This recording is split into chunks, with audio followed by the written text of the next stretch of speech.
What an awe-inspiring sight that is. Good luck to each and every one of those runners and everyone here today, the 40,000 taking part. They've all got their own reasons to run. The atmosphere will help them along, and so will these guys, the Duke and Duchess of Cambridge and Prince Harry, who are here to start the race. They are the figureheads of Heads Together, which is the official charity of this year's marathon, which of course is aiming to remove the stigma surrounding those suffering from mental health issues. A lot of the runners who are running today will run with the Heads Together bands on their heads, and they will of course all have their own charities, their own causes, which they will discuss and talk about, and we'll hear so many of their stories as the day goes on. Here at the start though, you can see the excitement of the face of the people in the crowds, because right behind me here the elite men have lined up. Kenenisa Bekele there in the middle, the 5-time world champion, 3-time Olympic champion who may run a world record today. Behind him the masses and masses of runners who of course are aiming to complete that 26.2-mile course, and the Royals who are getting their last-minute briefing on how they start the London Marathon. We'll hopefully catch up with them a little bit later. We're on air of course till 3 o'clock on BBC One, but I'm going to hand you over now to our incredible commentary team of Baroness Tanni Grey-Thompson, Andrew Cotter, Paula Radcliffe, our Bren, his last ever London Marathon. What an emotional day this could be, and of course Steve Cram. Good morning, guys. Good morning, Gabby. Good morning, everyone, on this special day, on a most special event. 3 starts, 1 finish, thousands of stories. All of these runners heading towards the red start, coming out of Greenwich Park. This is where the masses will get underway. This is the blue start for the elite athletes, good for age. And then there's a green start with some celebs. Well, I can't call them celebs, can we? We can't call the Duke and the Duchess of Cambridge and Prince Harry celebs, but they've added some real stardust to this year's event. Over 40,000 people registered in the last few days to line up this morning. That is a record. We're expecting a record field in terms of participants. Will we get a world record from our elite men?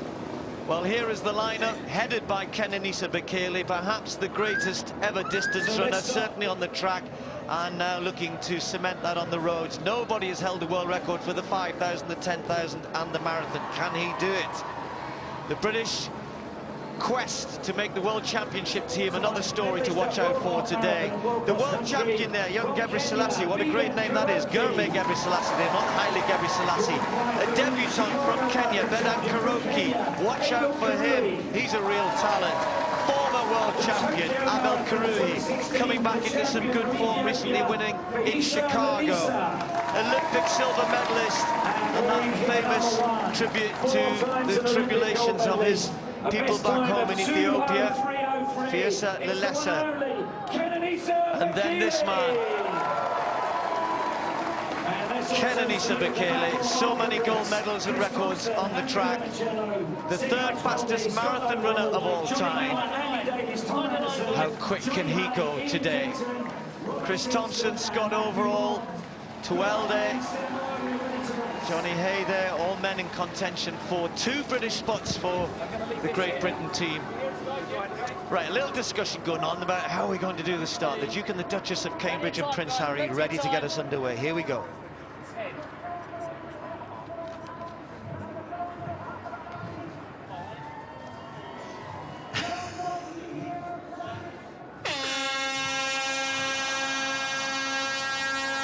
The 37th London Marathon gets underway.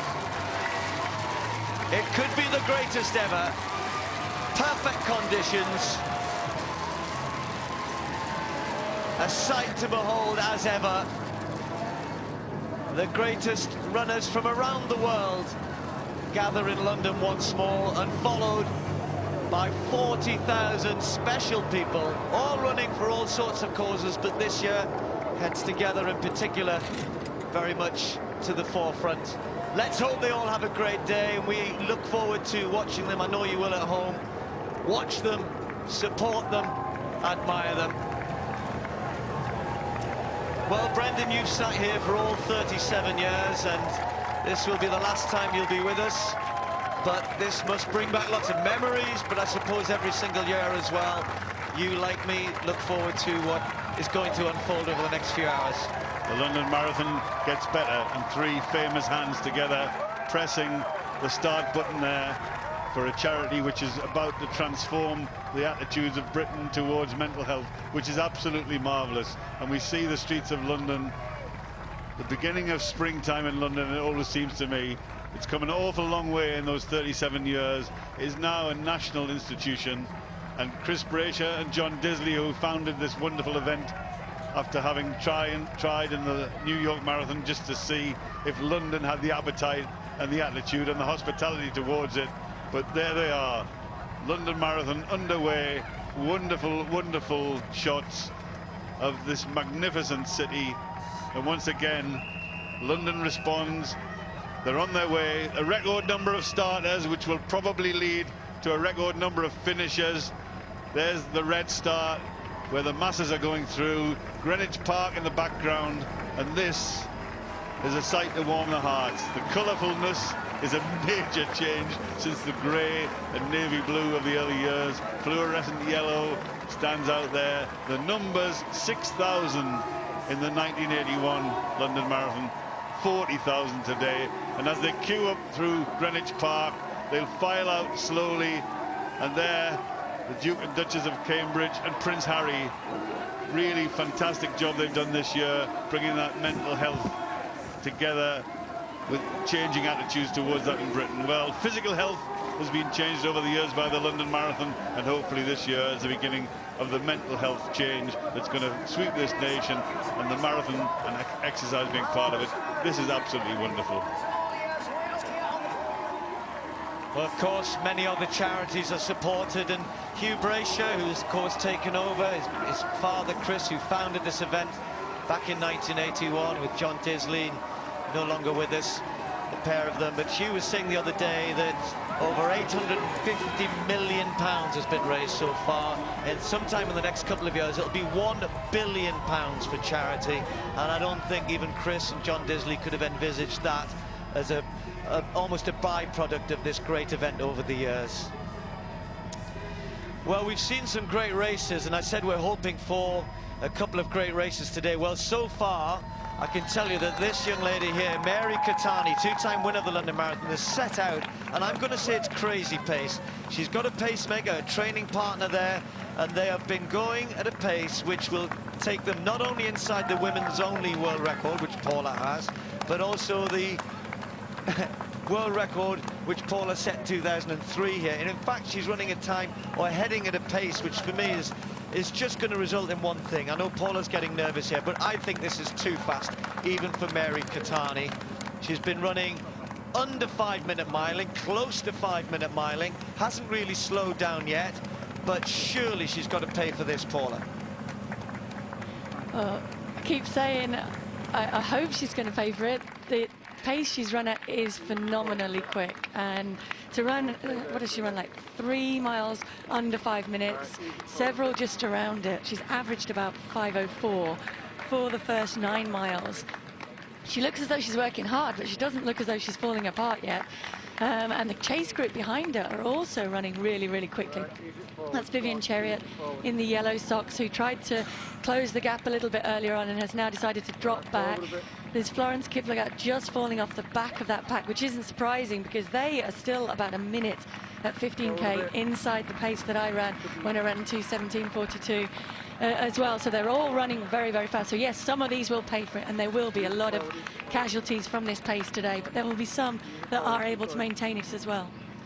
This is perhaps the greatest women's field ever, and they're running quicker than we've ever seen a group of women running. Mary Catani at the front. That was Vivian Chariot, the Olympic 5,000-meter champion. Behind her was Tirnesh Dibaba, 3-time Olympic champion in her quest to improve her marathon best. Chariot in her first ever marathon is going so quick herself, but look at the gap.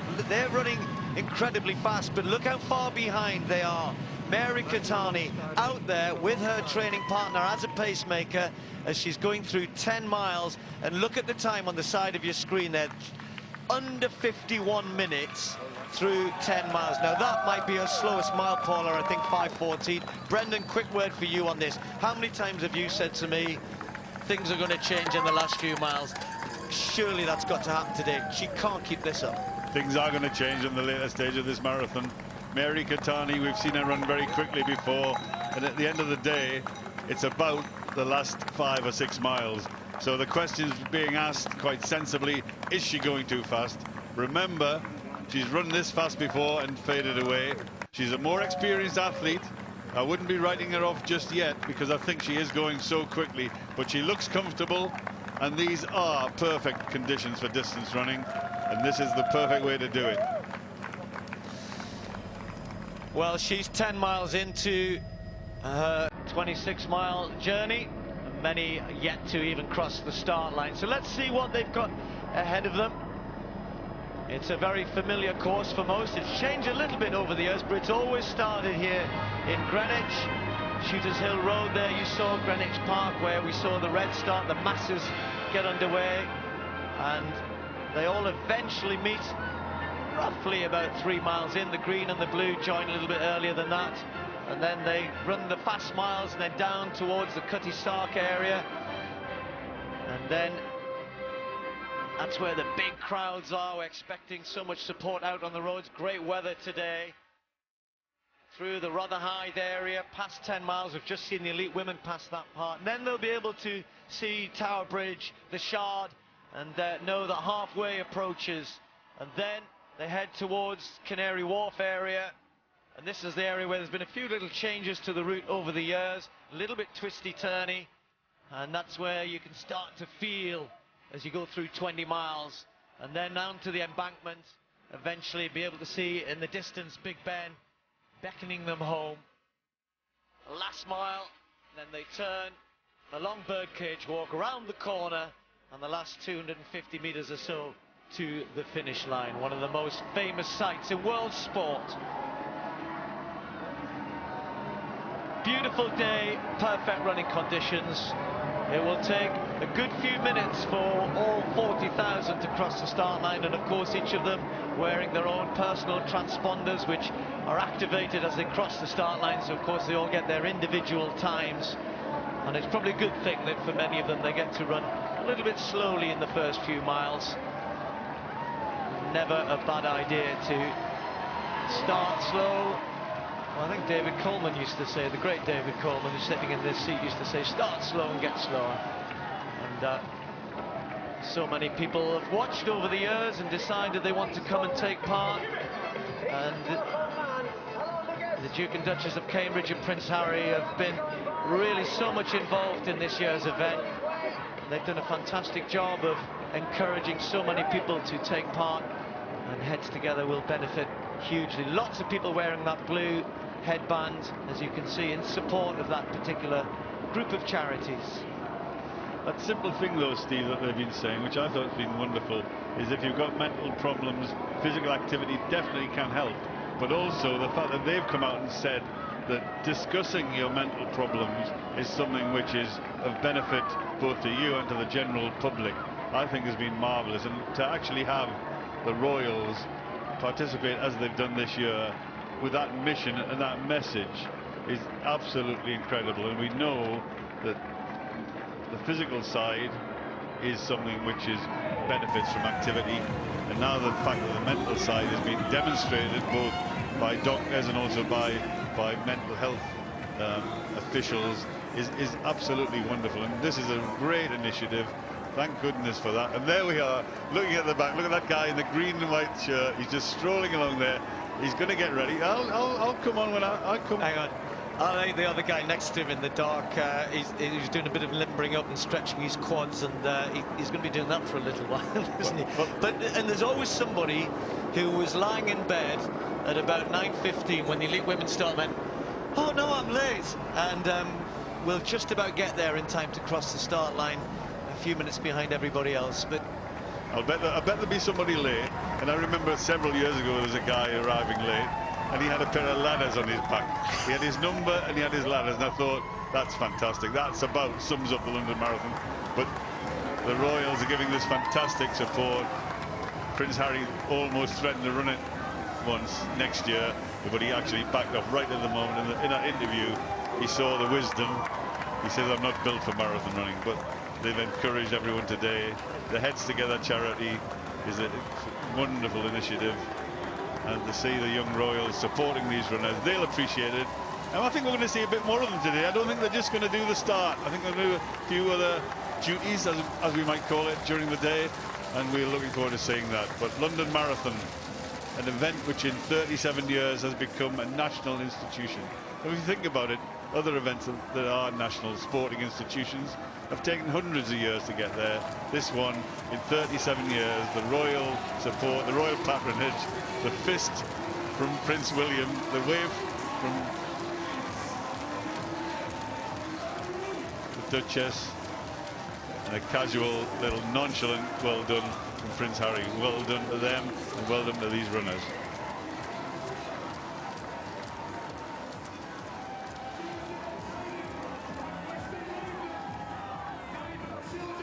Well, as they, the hundreds, the thousands, the masses all get going, it looks as if we have a calm and tranquil pack here moving along in the men's wheelchair race, but this has just settled down into this pack again, because Marcel Hug, the favourite, the defending champion, just to the right half of your picture there in this famous silver helmet, he put in a hit over the last kilometre and was actually quite some way clear of the rest. He had David Weir for company, but they had a long gap back to the rest, Tanni Gray-Thompson, but they have just been swallowed up by the rest of the pack again. Was he just saying, this is what I've got, just trying something? I think Marcel Hug wanted to make a serious break, because he really sort of wound it up to his top speed, had his head down. Dave Weir was sitting right on his back wheel, and then you saw Hug indicate to Dave Weir to say, come through, and I think Dave Weir declined to come through. That he's making Hug work for it. But Van Dijk now, he's not the strongest sprinter in the world. He needs to get a bit of separation. So Van Dijk is having another little bit of a kick, but, you know, again, this is a decent downhill. You can't quite see the top speed they're doing. They're probably about 30, 31 miles an hour at this point. So they're not coasting, they're just trying to maintain the speed. But this is going to be a really interesting sprint finish for this race. You know, someone's going to have to make a move pretty soon, otherwise they're going to stretch right across the finish line. Yeah, it's just about 10 minutes or so from the finish. They were on a course record pace of 1:27 or so early on, but the second half of the race, in particular for wheelchair racers, is a bit slower. So the pace has dropped down to about an hour and a half pace as they head back towards Tower Bridge here. Then they go along the embankment, and then, as Steve was explaining on the course map a wee while ago, round and into the Mall. So they're not too far away. And Fry, Heinz Fry, the 59-year-old from Switzerland, who has been around for so long now and is such an inspiration to many within wheelchair racing, just hits the front. But there are so many within this pack who can win, but only a few of them who can do it with the serious sprint finish that I think it's going to take Tanni in the final 200 metres or so. I think there's going to be a lot of people looking over their shoulders now and deciding to make a break. So this looks like a fairly serious break for Fry, because he's a high paraplegic. He won't have the sprint finish that the others do, but he will have a really good top speed, and he's going to really want to make people work to pull people out and start dropping off some of those who could get in the way for the sprint finish. Meanwhile, in the women's race, a little bit further back down the course, there is a minute lead for Manuela Schär, the Swiss athlete, the strong favourite. Might be a Swiss double with Manuela Schär in the women's, and Marcel Hug still looking strong in the men's, but it's going to be a sprint finish in the men's race in just about 10 minutes or so.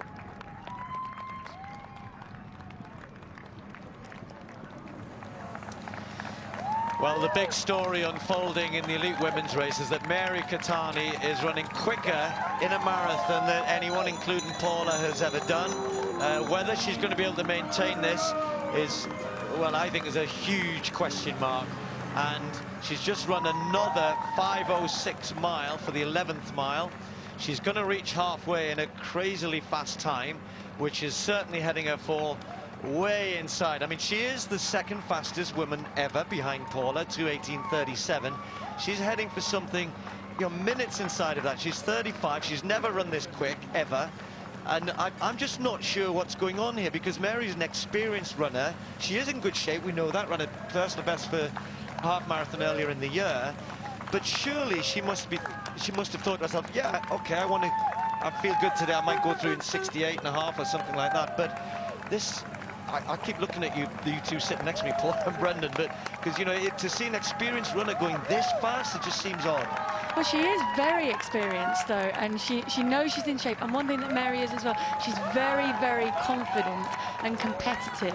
And she came here, obviously, within her mind that she wanted to go out there and make a mark, set a fast time, and beat that record today. And she's gone out after it. She is getting some good pacing from the pacemaker in front of her, who is looking over her shoulder. That's a 5:16, so she slowed down a little bit for that mile, but it has to be expected at some point here. She has to start easing back in order to be able to come to the finish and to maintain this pace. And she has to be aware of the fact that she has this group chasing behind her too. And we can see that Vivian Chariot in the bright yellow socks was a little bit ahead of this group. So either Vivian has backed off a little and still running very, very well, or this chasing group is making up ground on Mary Keitany ahead. And Tirunesh Dibaba, again, not so experienced at the marathon, but very experienced as an athlete, will not like the fact that Mary Keitany is so far up the road ahead of her. She also doesn't like the fact that the rest of the athletes are getting on her shoulder. She's been weaving from side to side because they were tracking in behind her, but she was trying to get rid of that leading pace. She hasn't got a pacemaker. She's actually setting the pace for the second group. But this race certainly isn't over. Whatever happens today, the second half of this women's marathon is going to be dramatic. We're looking at two Olympic champions in the chasing group. The reigning 5,000-meter champion, number 130, that's Vivian Chariot, and in the lead of that group is the great Tirunesh Dibaba, 3 times Olympic champion, the most successful female distance runner in the history of the Olympic Games. And there she is, looking around, offering her drinks, leading the pace. And as we look at the yellow socks, there's Vivian Chariot, who won that marvelous 5,000 meters in the Olympic Games recently in Rio, and then decided it's time for me to run on the roads. So we're looking at athletic royalty here, chasing down Mary Keitany, who has set an awesome pace. She's going to be through the halfway in the fastest ever. As they approach Tower Bridge, the crowds are gathering, the atmosphere is rising, and there's Mary Keitany being cheered. She's got a pacemaker for company. She's running faster than anyone's run before.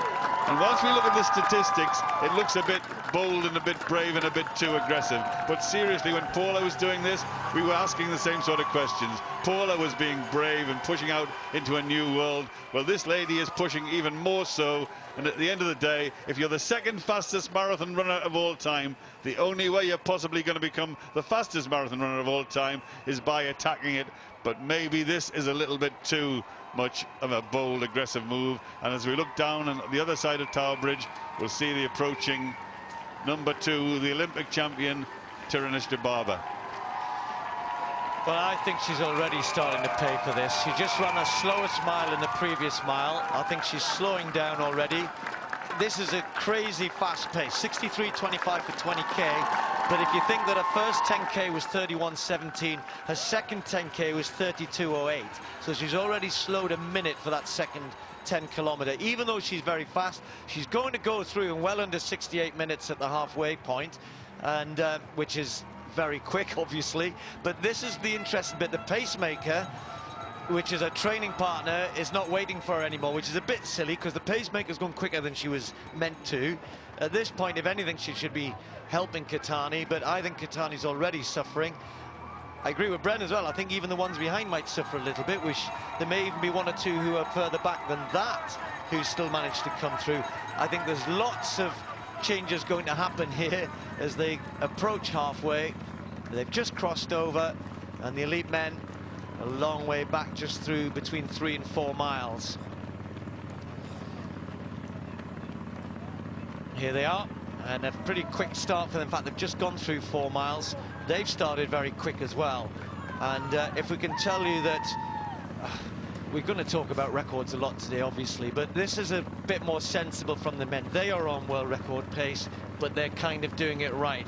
They've gone 4:36, 4:35, 4:30, which is that quick third mile that Paula talked about, 4:40, 18:21. So it's about 15 seconds up on what Kipchoge did last year. Kipchoge didn't start that quick, sort of speeded up towards the end. So I think good pacing, good to see Bekele looking comfortable. Very early stages, though. And you can tell which head he's got on today. Kenenisa Bekele, the Olympic champion, world record holder for 5 and 10,000 meters. he's in amongst the pacemakers. You can tell he's encouraging them to go fast. And still, as we wait at Greenwich Park, they're limbering up at the back. They're walking slowly to go through the gates. But the good news is when they get through the gates, their own chip timing will start. So they're not losing anything. They're just gradually pouring onto the course. The organisation of this London Marathon has got better and better over the years, and the wonderful start area at Greenwich Park, it lends itself to an event like this. Well, there is only one event like this. This is the best marathon in the world. That is one of the best sights in the world of sport, in my view. It's been a pleasure being here doing it. They're dancing on the start line. They're raising money for the NSPCC and for the Leonard Cheshire charity as they move on through, taking pictures of the Royals, and they'll be very welcome with that. Great picture. Now get them to do a selfie with you. That's the next thing, and I bet that happens during the course of the day. And as they get on the start line, she's got her collector's item. Whiz Kids, another great charity. The London Disability Charity in there. They're all queuing up. They're all getting ready. They're all in good spirits. And the joyous occasion that this London Marathon, the Royal Institute for the Blind, the British Heart Foundation, Children for Cancer. It is wonderful to see.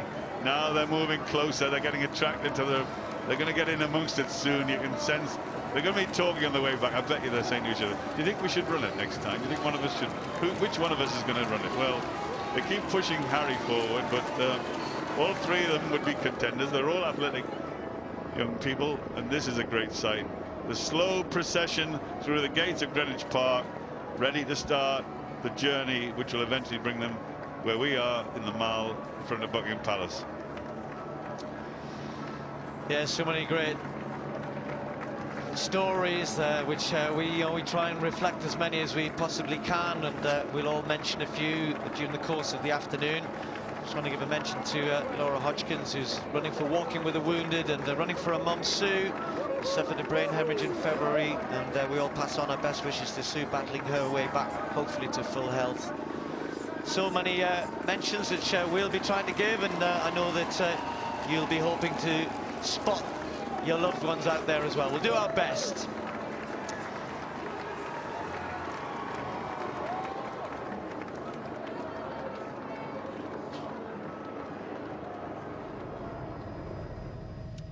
Well, they're just about all the way through, but we're going to keep you up to date with what's happening in the wheelchair next.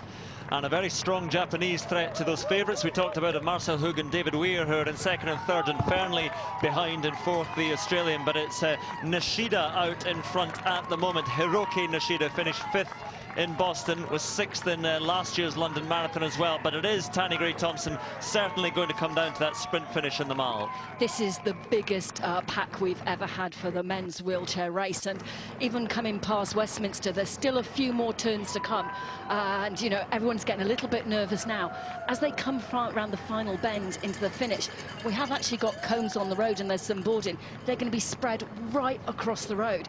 And I'm sure by now Marcel's going to be wanting to make sure, and we're going to be wanting to make sure they're right at the front of the pack, that they're not going to get caught up in the final turn. You see Nishida wanting to get the bike out of the way as well there, which it does, and Nishida now has clear road in front of him, but everyone just sitting in just behind him there. Marcel Hug, the favourite, the defending champion, has a wonderful sprint finish. So too David Weir. He wears these soft gloves, Tanni was saying. Others wear these hard gloves. You can't hear him tapping on the drive rim, you can't hear him coming, but it's Nishida out in front, then Hug, then David Weir. Is it to be a seventh London Marathon victory for him? Kurt Fernley as well, the Australian, just behind him. This is shaping up to be a great finish. I'm actually feeling slightly nervous because of the number of guys that are in this pack. They're all watching. You've got Ernst van Dijk on the right-hand side. He has crashed in the finish line before now because he sprints with his head down. So you've not only got to be aware of who's on your left and right, you've also got to be aware of exactly what's in front of you on the road. And as you said about Dave Weir, because he wears the soft gloves, you can't hear him kicking. He's kind of quite devastating when he decides to go. And, you know, they're all looking over each other's shoulders. Marcel is looking right. He just wants to hold that wheel. He wants to be in the front, but they also want to try and get a little bit of protection. And here where the road narrows down, you know, it makes it really hard on the guys because you're having to turn and try and keep up the momentum of pushing. We're 2 turns away from the final sprint finish. So there we are, 385 yards beyond the 26 miles to go, and out in front there is Marcel Hoek, David Weir sitting on his shoulder firmly as they are the big three as they come around this final bend. So Hoek is Weir right in his shadow, right in his slipstream. Is he judging this well? The final bend and the finish line waits. 6 victories in the London Marathon for David Weir, the defending champion, though Marcel Hoek has it at the moment. Weir drives, gets those arms pumping, he's alongside and he's passing, and Hoek, does he have a response? Weir dips his head and drives on, and a 7th London Marathon victory is going to come for David Weir, and the Werewolf roars again. 1 hour 31. Weir has victory number 7, beats the defending champion Marcel Hoek. What a win for David Weir. I'm not sure he is going to retire, but if he is, what a way to go out. I think he'll be back for more, but what a victory. Victory number 7 in London. That, I think, is David Weir's best marathon I've ever seen him race. Absolutely incredible. I really hope this is not it for him. He's got so much more to give, and to absolutely come past Marcel in that final sprint finish is amazing. He might even give us a smile. I hope he does. No, that's too much to ask. There we are.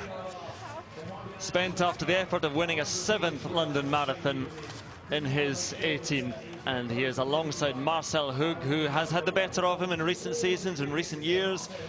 But it is Weir winning again here on the Mall, and Hoek, well, again, the tactics of it, it's when you take out that sprint as well, and Weir was just able to sit behind Marcel Hoek and use him, and then come past with that famous sprint finish that we used to see in years gone by. Perhaps we just haven't seen in the last couple of seasons so much. It's not been there in the last 2 or 3 years, and this is where everyone starts rushing to him, because, you know, everyone in the UK wanted Dave to have a good race today, you know, for him as much as anything else. But that's a devastating sprint finish for Dave Weir. Their top speed between him and Hoek are similar, but in that situation, coming around the final bend, I thought it was Hoek's, but absolutely not. Well done, Dave Weir. Really proud of you. Well, we might not see him on the track. He may still race in the Commonwealth Games. He has his problems with the GB squad, of course. I don't think we're going to see him on the track, but he still loves racing. He loves racing. He loves road racing. And here on some of the most famous roads in racing, he's done it again. And on the Mall, he wins his 7th London Marathon title. Well done, David Weir.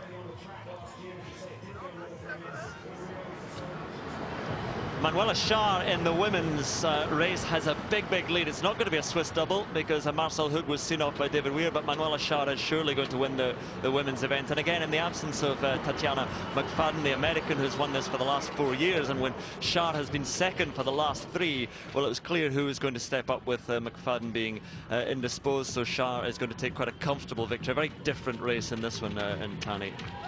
Well, I was talking with Heinz Frey, who's Manuela's training partner, and he was saying she never had the confidence to go it alone, but actually winning Boston last week has suddenly given her a new feeling, and she realised she has got that talent. She's been around a long time and has always been there or thereabouts, has never performed at Paralympics the way we might have expected, but, you know, I think we're going to see great things from her to come. Yeah, coming through 35k, so 7k from the finish. Schär had a lead of over 2 minutes from Amanda McCrory, the American, then Susanna Scaroni, another American, with the Dutch athlete Margriet van den Broek in 4th, and Jade Jones in 5th place. But Manuela Schär is a long way clear and heading for victory in the London Marathon.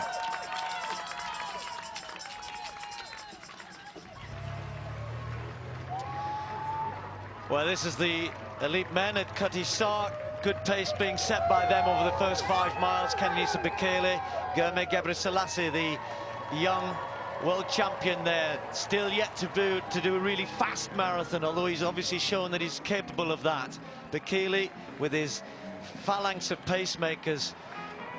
The rules say you're only allowed 3. You'll probably spot a 4th black and white vest towards the back there. I think he's on the wrong pace, isn't he? Isn't he supposed to be back with the Yeah, exactly. They all get group? mixed up. There are different paces for different groups. And The British men have asked for, there's I think even two groups, 2:11 and 2:14. Qualifying time for the British men is 2:16. We're watching, or we will be following the progress of Tuelde, Scott Overall, Chris Thompson, Lemoncello, one or two others in there. We'll be hoping they can have a big day today. But at the front of the men, at pace, it's certainly giving them a chance of being close to world record pace. Really what they're after, what Kenenisa wants, is to get to 30k at a good pace, and that if he's feeling good, he'll want less people around him. There's not that many, and I don't think the quality in the men's race is quite as high as it is in the women's race. And then we'll see really what Kenenisa wants to do. Those last 15k, last 10k is where the records are won and lost. If you pace it right. I'm going to say right now that I think Mary Keitany has gone too quick, but we'll catch up with her in a second.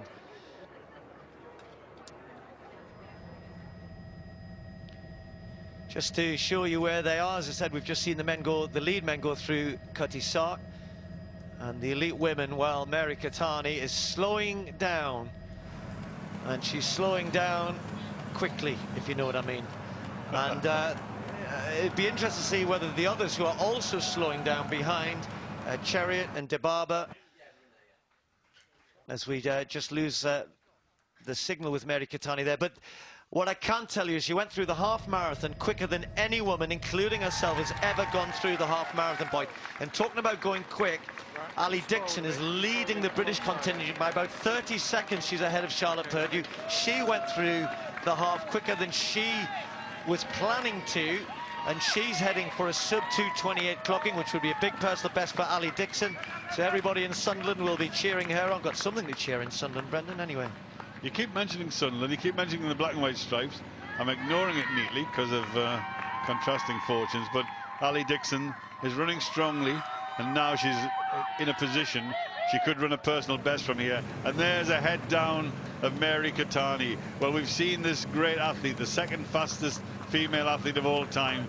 She's clearly set off to try and become the fastest female athlete of all time. The fastest sitting just a few along from me here. But Mary Keitany has demonstrated in the past that she's not a great pace judgment person. She ran the New York Marathon a few years ago. She went through just a minute slower than she's gone through today, and she slowed drastically that day. Well, she may not slow as drastically, but she's beginning to show signs that she is slowing a little. A long solitary pursuit for Mary Keitany, as it has been in the women's wheelchair race for Manuela Schär. I say solitary, she has had some company, because these are a couple of the men lower down the field in the men's wheelchair. And behind her, them in the distance, you can see Manuela Schär, who is coming towards the finish. And there she is, second in 2014, in 2015, and in 2016, behind Tatiana McFadden. McFadden, the American, who's won the last 4 years, has been suffering from blood clots, had surgery recently after trying to compete in Boston and couldn't make the trip to compete here. But Schär has been a class apart. She won Boston by a huge margin, 5 minutes or so. And she's coming round to win here as well. Very, very different race to the men's race, which came down to that furious and fast sprint finish. But this has been a demonstration of Schär's strength. Well, it's been a superbly timed race for Schär. I mean, Amanda McGrory, you know, the top 5 women who are going to finish today are all some of the best in the world, and Schär's kilometre times have been really evenly paced. So, you know, she knows that she's got that ability. It's going to be outside sort of her personal best, but actually for her the win is really important in terms of getting that confidence to go into the rest of the marathon major racing season. And personal bests are very, very different in wheelchair marathons because of the different courses. Everyone goes very, very quick. Well, can go very, very quick in Boston, which has an overall drop of about 140 metres. But 200 metres remain now for Manuela Schär, and the course record of 1 hour 41 minutes here in London, which is held by Tatiana McFadden. And just looking for the time of Manuela Schär, because it's been her against the clock for much of this race. But Schär is going to take her first victory in the London Marathon, second for the last 3 years. But here she will take victory in just a shade under 1 hour 40, well, just over it there. But that is a course record and a victory in the London Marathon a first victory in this event for Manuela Schär.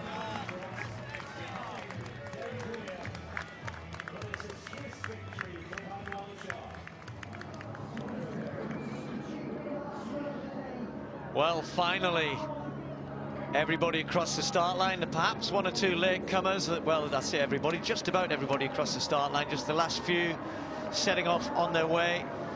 We'll give you, hopefully, as soon as we get it, how many actually cross the start line, because once everyone's over, they will very quickly be able to tell us how many have started. It could well be a record. Set a record last year of just over 39,000 people started out. In fact, most of them finished. Over 39,000 finished. There was only a couple of hundred didn't make it. And I think that's one of the great things these days. The dropout rate on the day is very, very low. The fact, like 99% of people who start will finish. And there's the last couple. They're walking down the road. I wonder if they're going to intend on walking all the way around. And there, she's just arrived. She's looking at a map. I think she's got one or two she can follow. Yeah, which is being... and of course the great thing, I think that's a guide. The people wear names on their shirts. They say what they're running for, walking for, so people around the route can give them a bit of a cheer and support, shout. Much further ahead, this is around the Canary Wharf area.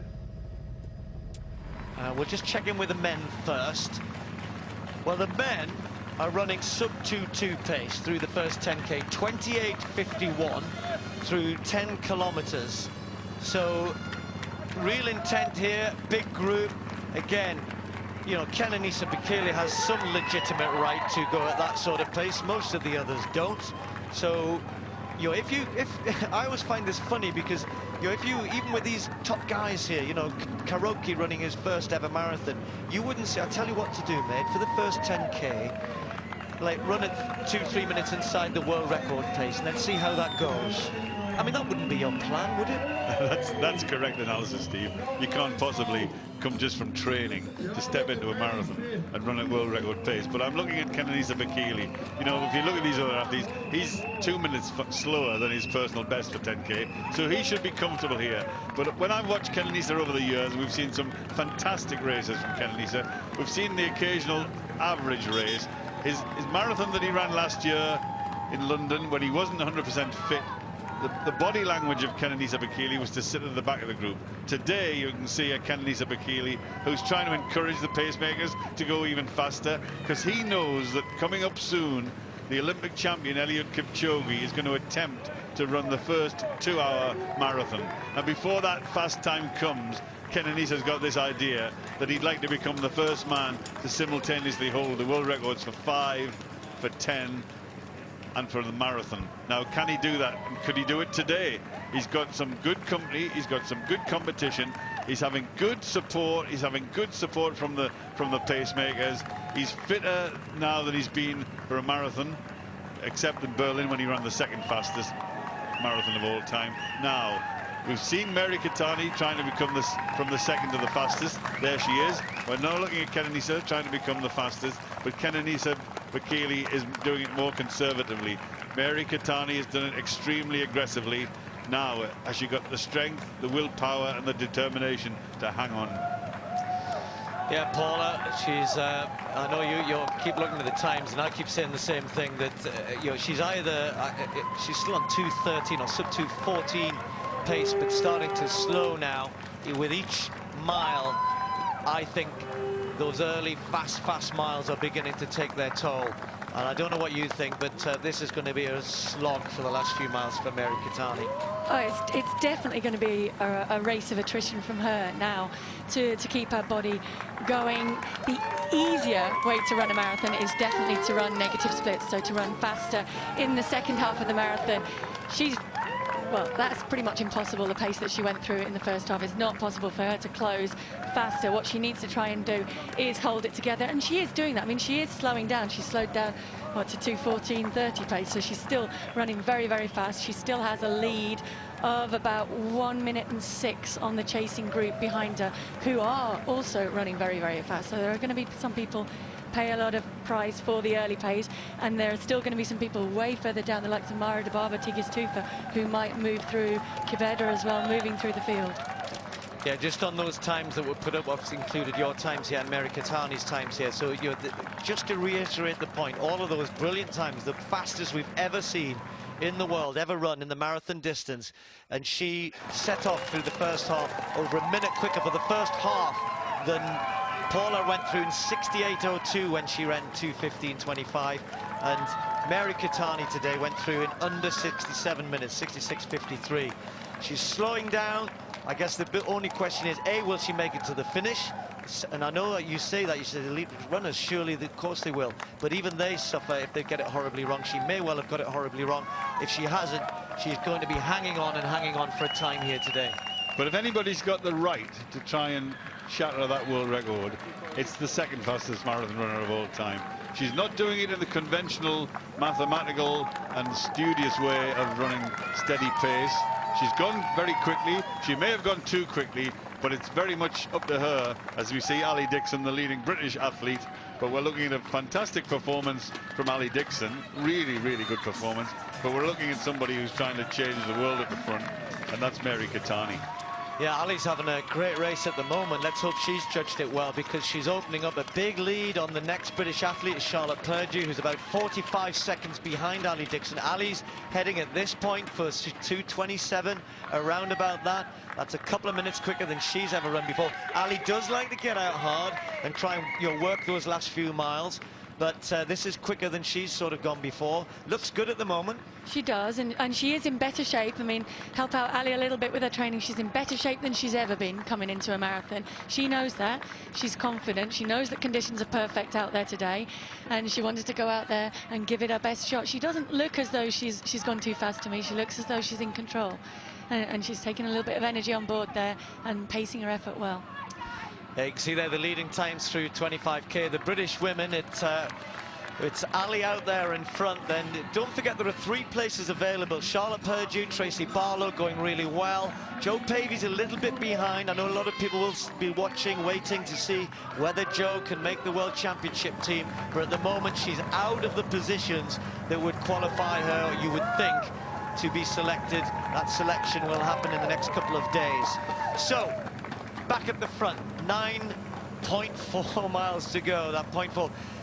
Mary Katani all on her own now, all on her own, in not only out there on the roads, but in terms of what she's trying to do here, has gone quicker than even she has done, even quicker than Paula Radcliffe has done through those first 14, 15 miles. And now it's going to be a long, hard slog. She'll be trying to concentrate as much as she can, but I mean, you guys have run marathons, I've run a couple. Many people who've done know that it's those last 3, 4, 5 miles where you can really fall apart. So let's wait and see what happens there. And the men, well, so far so good for them. Good pace, very fast pace, really fast pace. We'll get used to seeing this a little bit more with the men. We've had some races that I remember 3 or 4 years ago, this big group went through really quick, didn't they? And around the hotel during the week, there's been a lot of talk about, can Kenenisa break the world record? Does he want to? Brent's talked about the shape he's in, and about whether there was enough competition for him here. And I think, and that's a bit of a moot point, because sometimes you don't want competition. It's a high-risk strategy to go for records, to go for a high pace. But he's already looking as though he's wanting to force this on here. He's ahead of the pacemakers, looking for his drink. Gets a clear look at the drinks table. Really important that they get their own personalised drinks, and then he just settles back in again. And that's why he went to the front. He knew the drink station was coming up. He's been working hard at getting this right, because this is an important part of the race, the rehydration. And in the past, Kenenisa has not paid too much attention to this, but now, as he's committed to running fast marathons, takes the drink on board. His teammate Lilesa, the Olympic silver medalist, just behind him, joined him at the feed station there, and Kenenisa taking it gently, sipping the drink that's been formulated for him. And Kenenisa Bekele, when you look at his attitude on the track, you see this kind of running. Now we're watching him on the roads, running with aggression in the marathon, running alongside and amongst the pacemakers. This is one of, in my view, one of the 2 greatest distance runners of all time. I think Mo Farah has got an equal claim to Kenenisa. Kenenisa's done more world records, but Mo's won more Olympic titles. But Kenenisa wants to do something that no one's ever done before. He wants to hold the world record for the 5,000, the 10,000 and the marathon. And he's had some difficult times, he's had some tough times. Even this year, he went to Dubai, he fell over in the start of that race and was injured and couldn't finish the race. But he's back here now, he's ready to run quick. He does want to run quick, and you know, when he smells in the later stages that he's in contention for that fastest time, we're looking at an athlete who's got an engine like no other. Some of the physiologists have told me that his physiology is such that he has got the greatest capacity for endurance running that they've ever seen. There he is now, in amongst the pacemakers. His teammate Lilesa, the Olympic silver medalist, and the two of them are just pulling clear. But Kenenisa is showing intent. He's had a few niggles, he's had a few problems. He was ill 3 weeks ago. But his manager, who's done a great job with Kenenisa over the years, Jos Hermans was telling me yesterday, he goes from nervous to being less nervous. But he says when you leave it to Kenenisa, his attitude to racing is better than anyone else's. So there he is in third place in the white vest, behind the three black and white shirts of Shaftesbury Harriers. Well, they're going very quick indeed. World record pace, inside world record pace in the men's race, inside world record pace in the women's race. Meanwhile, back at Cuddy Sark, these are quick runners, these folks going through, approaching 10k for them, and going pretty well indeed. The race started, of course, about 45 minutes ago, just over 45 minutes. Any of you do your 10ks, you know they're going pretty well. Just one or two people to give a shout out to. Met a couple yesterday running, Alicia White and Amy Savage. Alicia running for Sparks Children, Amy running for Children with Cancer. And I think they were heading for around the 4-hour mark, or hoping for the 4-hour mark. And Cuddy Sark looks beautiful, doesn't it? The refurbished, if that's the right words. It's always been a great landmark of the London Marathon. For many years we couldn't see it, could we, while they were undergoing all of this work, but looks resplendent in the, I was going to say morning sunshine. It's kind of hiding behind the clouds occasionally, but it's a beautiful morning in London. Great day for marathon running. The temperature expected to get up to about 15 degrees, so not too bad. Maybe a little warm for some of the later finishers, but pretty perfect conditions for trying to chase fast times, and still chasing one. Mary Katani, she's tired, she's slowing, but isn't slowing too much at this point. Their last mile there, she's just gone through another one in 4:5:14. She's still heading for inside 2:15. And don't forget that record of Paula's back in 2003, 2:15:25. So she's got a minute or so in hand, if you like, on that. But this is the lonely bit. That, I mean, your dad was right at one point, that there are parts of the course out here, Paula, which get a little bit lonely. But I mean, she's got a watch on there. I mean, surely she knows what she's got to do from this point in, or is it just concentrating on almost step by step now? It's absolutely just concentrating on it. I mean, I don't think she's really looked at her watch the whole way. She doesn't actually need to, because she's got the splits on the car in front of her. She's got the splits on every mile marker as she goes through them, and the 5k markers. But it's not the way she runs either. She runs according to feel, which is really the way that you have to race a marathon anyway. You have to gauge your effort against the distance to get the most out of yourself over that. And we'll see that in the men's race as well. Although they have half an eye on the splits, I just think if you start aiming too much to hit certain split times, you get too much in your head, and you need to just run according to the sensations you've had in training and where you've worked to there, to know your body and to know where you can push to, and where is that line that you can almost ride along. And that's exactly what she's doing now. She's pushed as hard as she can, and she's trying to hold it at that point to be able to get to the finish with nothing left. And she's won 5 of her 10 marathons. She's run quickly, the second fastest female distance runner of all time in the marathon. She's running strongly at points here, but occasionally you sense, when you see there's a little bit of an incline, you sense she's working extremely hard. But she wasn't able to run in the Olympic Games. She ran London last year and fell, and so that was a bad occasion. But she came back, won the New York Marathon, so she loves the big marathon. She runs New York, and she won New York 3 times. She won London twice, and apart from those, she's lost the others, and she didn't. There's the chasing group, and it looks like Tirinish Dibaba, the Olympic, and Kiprop from Kenya. But there's Tirinish Dibaba, the 3 times Olympic champion, working hard at this point in second place.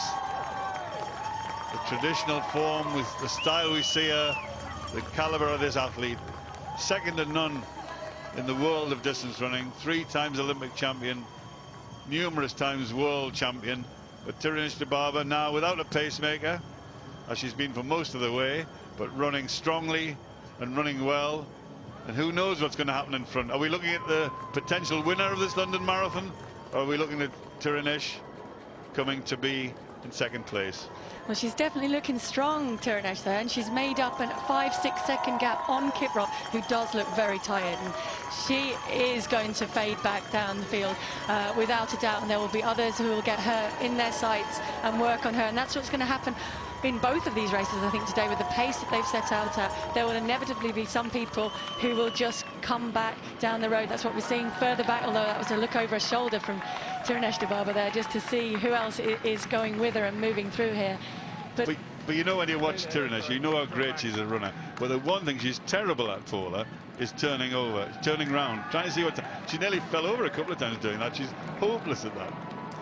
Yeah, and there's a few streets that I mean, one or two of us been out for a little jog in recent days, some more than others, but there's a street round this actually they've already come down it, I think, Narrow Road, and the speed bumps. And what I mean by that is just little things on the road, and if you don't watch what you're doing, it's very easy to trip up if you're not careful, because it happened to me. As you go slower, Steve, the speed bumps become a problem. Hills. No, the hills, actually, the hills.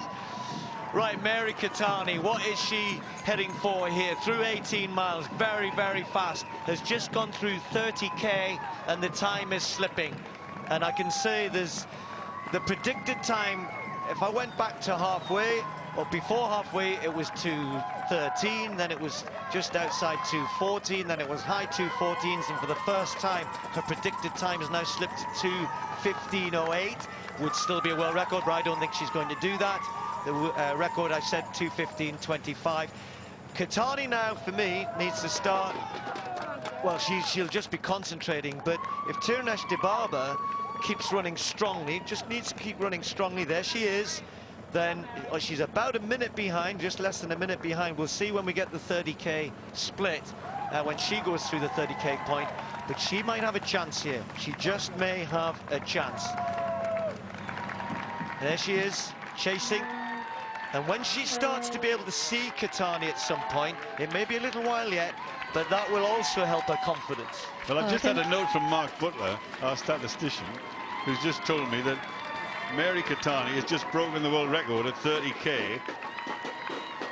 The world record, she's beaten by 2 minutes at 30k. So she's got world records here at 30k, as we watch Tirunesh Dibaba stop and pick up a drink. She's not very good at that either. Apart from turning around, she's not very good. She's a great runner, but the in-between bits, she needs to work on a little bit harder. But we're looking at an athlete who has en route broken the world record by 2 minutes, which is staggering. Yeah, but all I'm going to say is 31:17 for the first 10k, 32:08 for the second 10k, 32:40 for the third 10k. What's she going to do in the fourth 10k? I suggest it'll be well outside 33 minutes.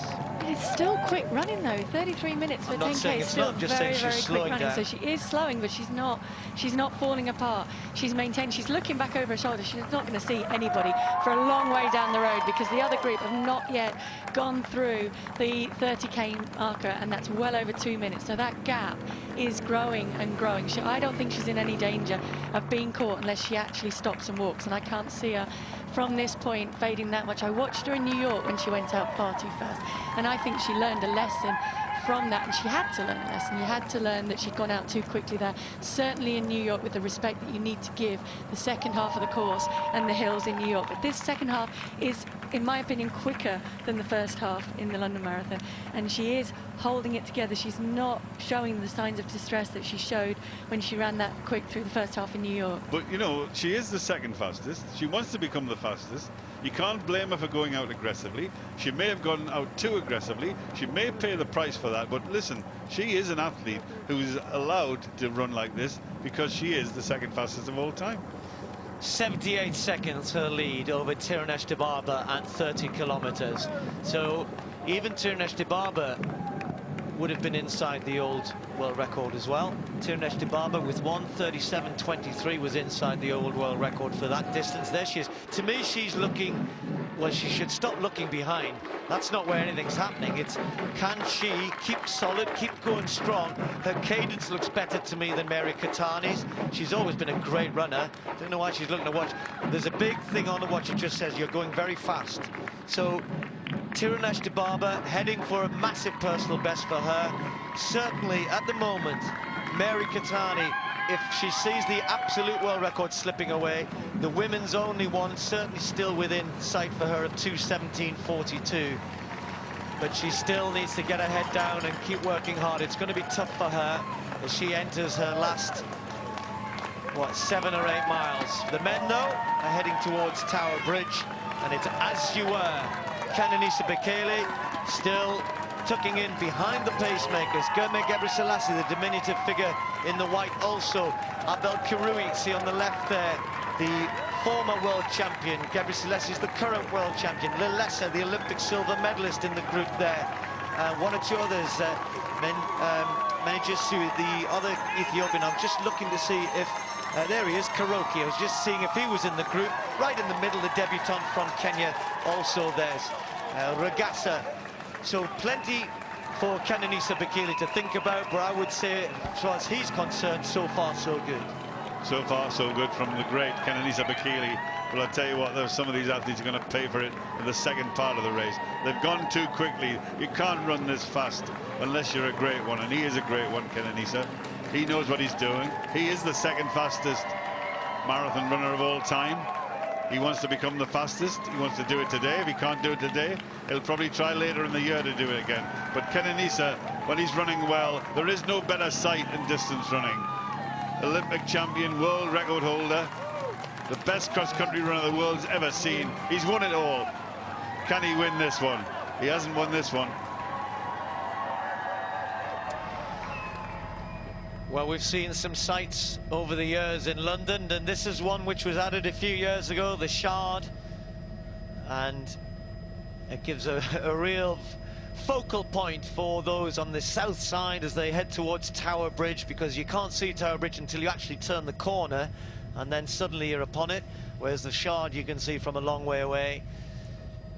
This is about one of the worst hills on the course. It doesn't look like it on there, but actually Tower Bridge is quite a little bit of a rise at 12 miles, and they will be experiencing that little rise, but also the big crowds that then start to gather. It's a favourite spot for spectating, because you get the chance to see your favourites as they enter Tower Bridge, coming through 12 miles and then coming back in the other direction. So they are being cheered by these crowds, and Kenenisa Bekele there settling in. They've slowed down a little bit, Paula, but still on very good pace. Yeah, and you talk about the rise as they come over Tower Bridge, but that is almost totally negated by the support and the noise that you experience as you come over it, and the little bit of a drop off it. So it's a pretty fast mile as you drop over it. You pass halfway, and in your mind as well, that's a significant marker. To pass halfway in the marathon feeling good, that's when the real racing is going to start coming through. And they are racing already at this point, and they're moving very, very fast. But I think this race is just hotting up, and this is one of those occasions when sometimes you get a lot of good guys racing together and the pace is actually slow because everybody's watching each other. But here, they're feeding off each other, and I think this is going to continue to wind and wind. Although it is starting to spread out a little bit. There are some gaps within there opening up, and the guy that's making me laugh is the fourth pacemaker, who's really, really working as hard as he can to hang on the back of that pack instead of dropping back to help the group behind.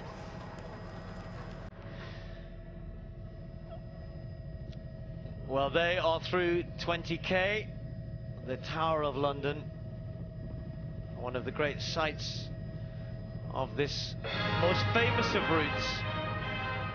So once they are beyond Tower Bridge, they pass the halfway point, head out towards Canary Wharf, and again, pretty good crowds these days through this area, and 20 miles is where the race often begins, doesn't it, for the elites? Come back onto the embankment, past Tower Bridge onto the embankment, and then those last 2 or 3 miles where it can all go right and it can all go horribly wrong as well. And into the finish in the mile. Well, not too far away now, Mary Keitany, but that stride length looks pretty short now for me, and she's hurting, but she's still running incredibly fast. Her overall time, even if she's slowed in the last 2-3 miles and maybe will continue to slow, at some point that will be replaced by, hey, hang on, I'm still going well here, I'm still in this, I'm still up for a personal best, one of the fastest times ever. That's certainly in store for her, as long as she can hold it together over these last few miles. I wonder if she's getting enough information on the course. There will be information on the lead car, but I wonder if she's got her supporters and her team members still giving her the information that she needs. But she looks okay for the moment. Here's Tirunesh Dibaba in second place, chasing Mary Keitany. Now, Tirunesh looks as though she's running comfortably now. I'm pleased she stopped looking over her shoulder. I'm pleased she stopped weaving from side to side. I hope she gets her drinks a little bit better organized, because in the last stages, the drinks and the rehydration is extremely important. But Tirunesh Dibaba, the greatest female Olympian of all time, 3 times Olympic champion. Nobody's ever done more than that in the world of female athletics, and this lady is a terrific runner, moving up to the marathon. This is only her second marathon. She was 3rd last year. At the moment, she's 2nd this year. She'll eventually win one. She's such a good athlete. But she says, I'm not giving up on the track, I'm going to be back on the track. Well, here she is on the roads. The one marathon she ran a couple of years ago, 2:20. Well, she's running well inside that, so she'll be very, very happy. She's being directed on the right-hand side of the road. The great sight of the great athlete that is Tirunesh Dibaba. Well, Mary Keitany's mile there was 5:20, her slowest of the race, and if she goes too much slower than that, then certainly Tirunesh Dibaba will start to, at some point, if she keeps going at the pace she's going, will cut into that lead a little bit. But it's a big lead. It's over a minute, but there's still the hard miles to go. There you can see in the distance St. Catherine's Dock on the left there. That's where the Elite Athletes Hotel is as well. And then they, as they head back towards Tower Bridge, and then they will eventually get onto the embankment.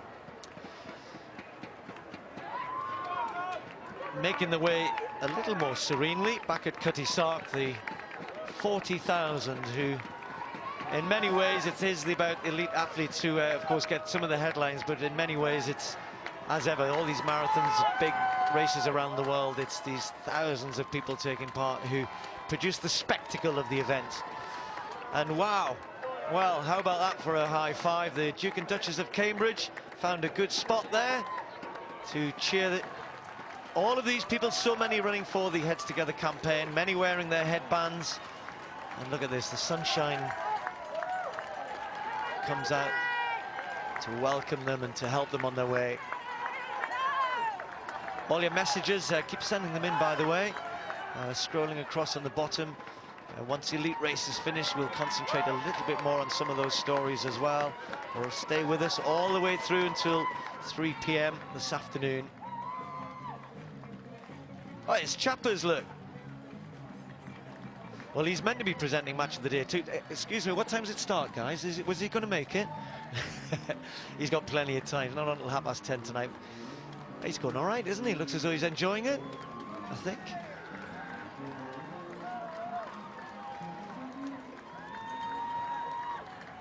I tell you what, they should, you know how in Match of the Day they often use lots of good slow-mo? They don't need slow-mo for Chappers. Bless him.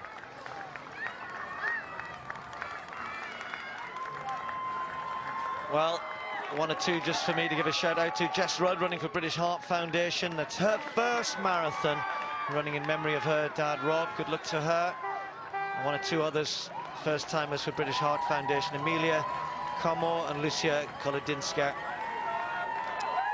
And they've volunteered in the past, and we should say a word for the volunteers as well.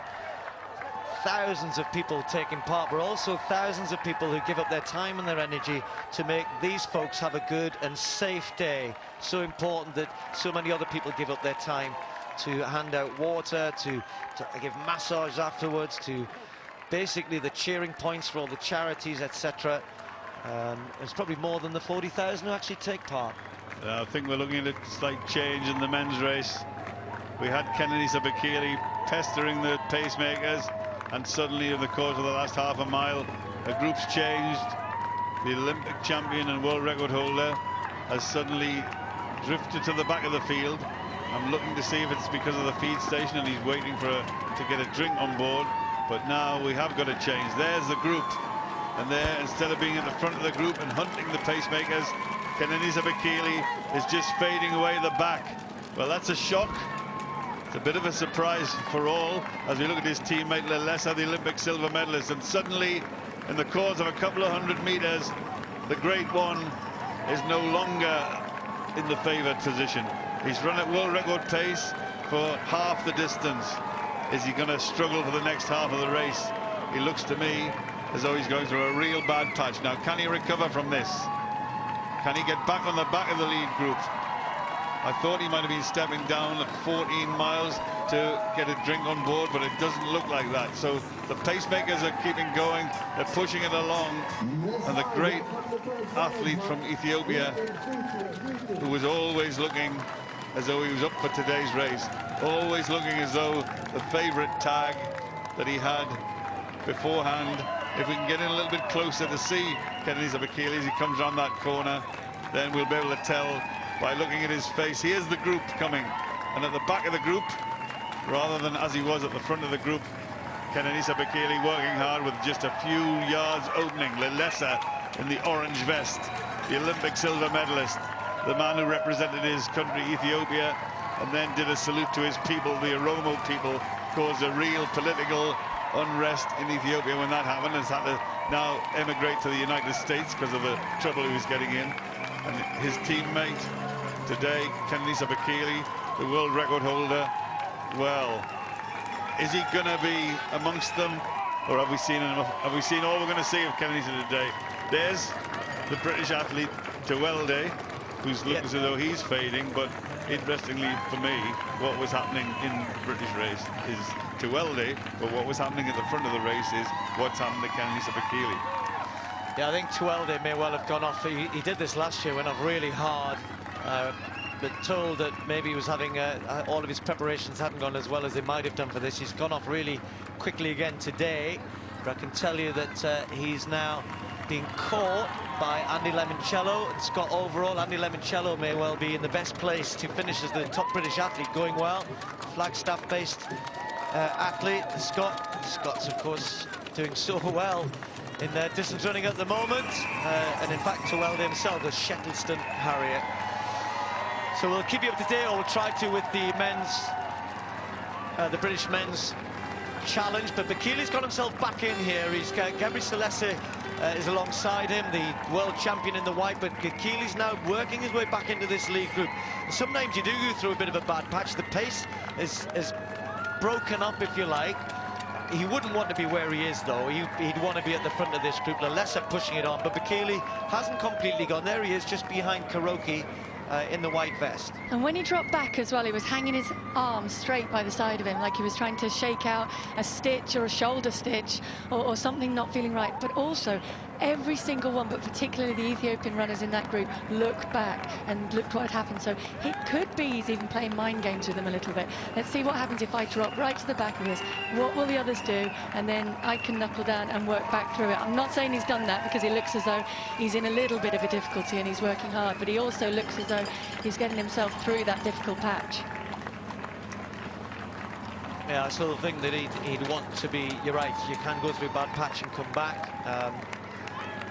But he'd really want to be up here. There's Kuroki. And Kirui came back to such good form. A lot of people, I guess, had written him off a little bit. He hadn't really run so well over the last 2-3 years. And then one in Chicago, the pacemakers doing their job here. It's Lelesa, though, who is hanging on to them, working with them. And Wanjiru, the other Kenyan, Daniel. Lots of running yet to go, though, but Bekele's still in touch, hanging on for the time being, and that's really the best way I can describe it. I think it is about just hanging on, because all the reports, apart from those last 3 weeks when we're told he's had a few problems, that his preparation had been going well, ready to run fast, and a lot of talk about world record pace. world record challenge, and nobody really thought any of these guys capable of running 2:3. It was only Bekele in the field capable of that, but they're all running very quick indeed and forcing it on here. Meanwhile, so Mary Keitany, all on her own, has been since basically mile 3, and has just gone through 35k, slowing all of the time, has now slipped outside the schedule that would get her under Paula's 2:15.25, so that's not in danger. So she's just going to keep slowing against that schedule from this point. The question is, can she hang on to run under 2:17, or I would say at the very least that she would want now is that women-only world record of 2:17.42. Predicted time for her at the moment is 2:15.48. I suspect she's going to be a fair bit slower than that. Tirunesh Dibaba has not really made up much ground. She's picked up a few seconds, but not much. Well, she's already the second fastest female marathon runner. It looks to me as though she's going to end the day as still the second fastest female marathon runner, but she may actually run a personal best time. She may run a Kenyan record. She may run a women's only world record, as we look at the athlete who has held world records on the track at 5,000 meters, won Olympic gold medals at 5 and 10,000 meters, is slowly coming to terms with the marathon. A 2:20 run once before in her only marathon, and here in her second marathon she's on schedule to run could be the third fastest female distance runner, marathon runner of all time.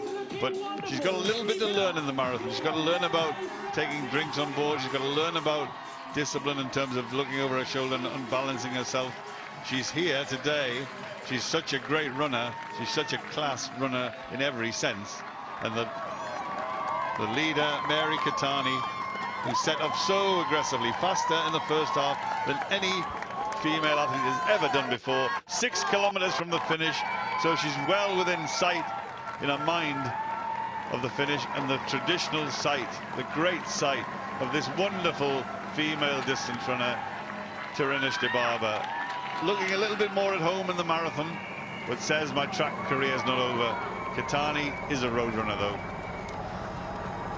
Well, you can see there, that's the point at which they come off Tower Bridge to head out to Canary Wharf, and Mary Keitany, heading in the other direction, will drop down to the embankment. And actually, when we have the World Championships in London in the summer, this will be the start-finish of the World Championship Marathon. It's going to be a lap course, very different. Mary Keitany has said, I want to be here for that. I'm coming to London to run in the World Championship. There is British selection, but there's also Kenyan and Ethiopian selection, apart from anything else going on today. And, well, we may well be seeing her back here in the summer. She had a very disappointing Olympic Games in 2012 after having run so well in the London Marathon on that occasion. And we've got the different IPC categories still running out there. That's Derek Ray. She's moving past there in the men's T45.46. He's in 4th place at the moment, with Pires de Silva leading that one ahead of Abdelhadi El Harti of Morocco and Efren Sotokouro of Peru as well. But Derek Ray in 4th place in that race. And well, that might just help Mary Keitany as well a little bit, as some of these athletes ahead, it gives you targets, gives you people to work towards. And Mary Keitany, well, both of them getting great support here, and the crowds will build as they come down towards the embankment. But these are tough miles, Paula. You know, they're not so much in terms of, but you know, you're at that point in the race. She's committed. She's gone for the time. She's running her slowest that she's been running in the race. It's hard work. She's not that far behind Tirunesh Dibaba. No, she keeps looking behind though, still, even now. But if you contrast the styles, I mean, they're two very different styles of runner anyway. Tirunesh Dibaba naturally will just bring her heel up much further behind her, much closer to her bum behind her as she's running. And she's got a much more of a bouncy stride than Mary Keitany does. But for me, Mary Keitany's last mile there, 5:29, so she is tiring. But she will definitely be gaining momentum and gaining hope from these runners as she's catching them, giving us something to focus on, because at this stage in the marathon you're getting a lot of support, but what you really need to try and do is just stay in the moment. I mean, I've said that so many times to people over the last couple of days as they've asked me in the expo, what do I need to do when it gets really tough? You just need to think about one foot in front of the other. You don't need to think about even I've got 3.3 miles to go, or further back down, those guys going back out around the Isle of Dogs, I'm only halfway. You just think about one step after another, whatever you can do, whatever technique you can do, just to think about that. And that's what she's doing now. And it helps having somebody up the road that she can focus on. It helps having little landmarks that you can pick out. I've got a telephone box, a red telephone box. Now, there's a lot of those along the last bit along the embankment, but there's one in particular that signifies a mile to go.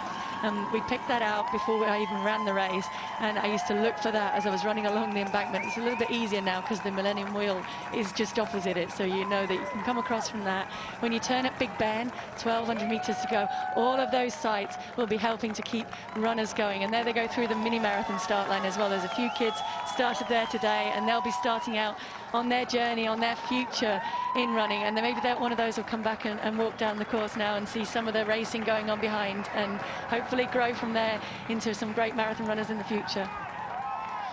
Right, well, that's at the front of the women's race. The British battle at the moment is still being won by Ali Dixon, still running strong, Ali Dixon, beyond 2 hours. Charlotte Purdue, we think, is a little just further back, about maybe 30 seconds. That might even be Charlotte. I'm just trying to look in the distance there, and that could be a real scrap for the two of them. Joe Pavey was in 4th. Tracy Barlow was holding on to the 3rd position a few kilometers back. We'll get a split through 35k shortly, but Ali's in about 12th place in the race, has passed some of the faster athletes who went off too quick, moving her way through, and we're just waiting for her to go through. There we can see her personal best, 2:29:30. I think that was set in Berlin, I think.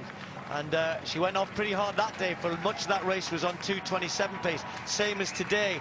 She's slowed a little. She's still heading for something between 2:28 and 2:29. Still a personal best, but she needs to hang on. But is that Charlotte Purdue? I think it is. Yes. In the background, maybe only 10-15 seconds behind. Well, I just counted her through there, 16 seconds as they came past the pedestrian crossing, so she is closing in. And that might help them too as well, as Charlotte comes alongside Ali.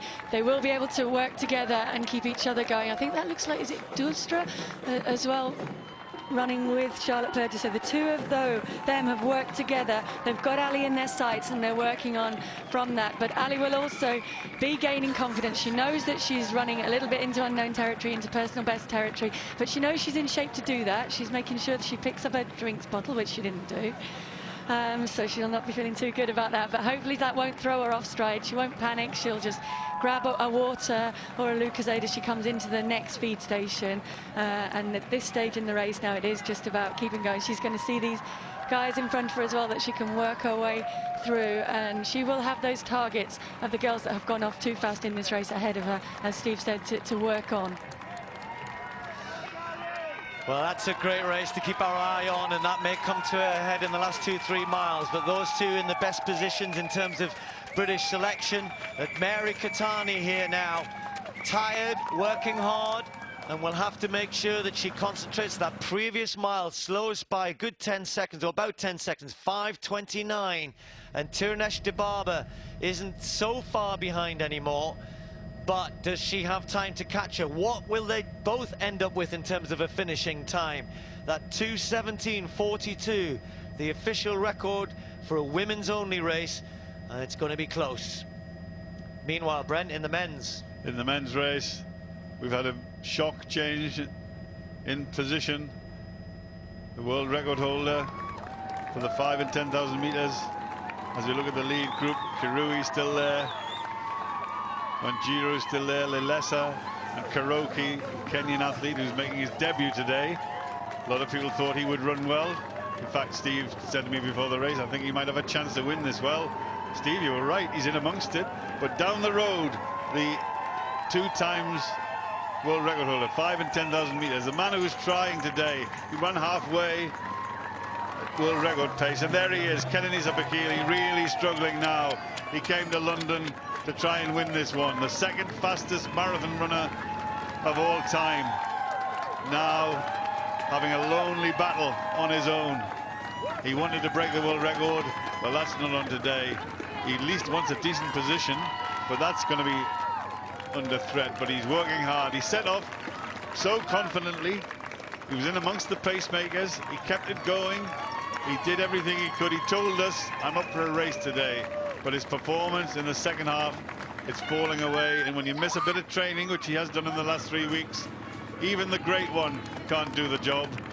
And Kennedy Zipakili is working so hard, struggling for the moment, as his countryman Lelesa, the Olympic silver medalist, Wanjiru of Kenya, Karoki, the debutant, and Kirui, the twice world champion. So it's now the 4 of them. World record pace is halfway. It's not going to be a world record in the men's race today, but we're looking for a great race. Well, this uphill section coming through the tunnels around Blackfriars, Mary Keitany knows it's not too far from here. She's into the last 5K, and the sweep of the River Thames taking her towards Big Ben, but not too far behind. But has she got a bit of a stitch problem there? Tirnesh Dibaba, who certainly was making inroads into the lead, and she's already on the upslope, but has she got stomach problems there? Just clutching her stomach. Yes, I think she's got stomach cramps, and that's a shame, because look, I don't think she was that far behind. We've just seen Mary Keitany come up this hill. That would have only been, what, 30 seconds ago. So is this falling apart here for Tirnesh Dibaba? The two of them were heading for 2 of the fastest times ever in the marathon, and she's slowing almost to a walk. And I keep saying this, it's these, even for Elise, these last 2 or 3 miles, that's a shame for Tirnesh. She's really labouring now. She's really struggling. Is she going to be able to keep on her route and keep the finish? Well, she's taking the drinks on board. Maybe that's a little bit upset her stomach, but she was going strongly. She was running powerfully. She did have the lead, and there she is, comes to a standstill. The great one, Tirnesh Dibaba, now walking along the embankment, trying to jog, trying to walk, really struggling, really suffering. Now, she can't have any assistance. She's going to go to the side and maybe get a drink. She may need a drink of water, but she was almost sick if she wasn't sick herself. But now she's off again and trying to run, and down the road there she is, getting rid of whatever it is she's coughing up. You're trying to be polite, aren't you? I am trying to be polite, Steve, for a change. But there, look, she's running properly again. I mean, that's obviously a stomach cramp of some kind. Yeah. You get a cramp like that. Actually, just as you were watching that, Brendan, I mean, could see by contrast, Keitany seems to have picked up again. She's run a 5:26 and a 5:29, slowing down, working hard, but she's kind of, I think, realizing I'm there now, I'm nearly there. I'm not going to run as fast as I'd set out to, because surely that must have been some sort of game plan, because she was going so fast. But she's hanging in, she's hanging on, and is still heading for a very, very quick time. She'll be approaching the 40-kilometer point. From that point, just over 2K to go. She'll be looking, well, she won't be looking for Paula's phone box, because she won't have probably clocked how significant that is, but she will be clocking off each mile, even kilometres, half a mile here. She doesn't think in miles, so I think she can only, she'll be following the kilometres, but no, I haven't told her about my phone books. That's my secret. I've only told a few people watching today and over the last 4 years about that.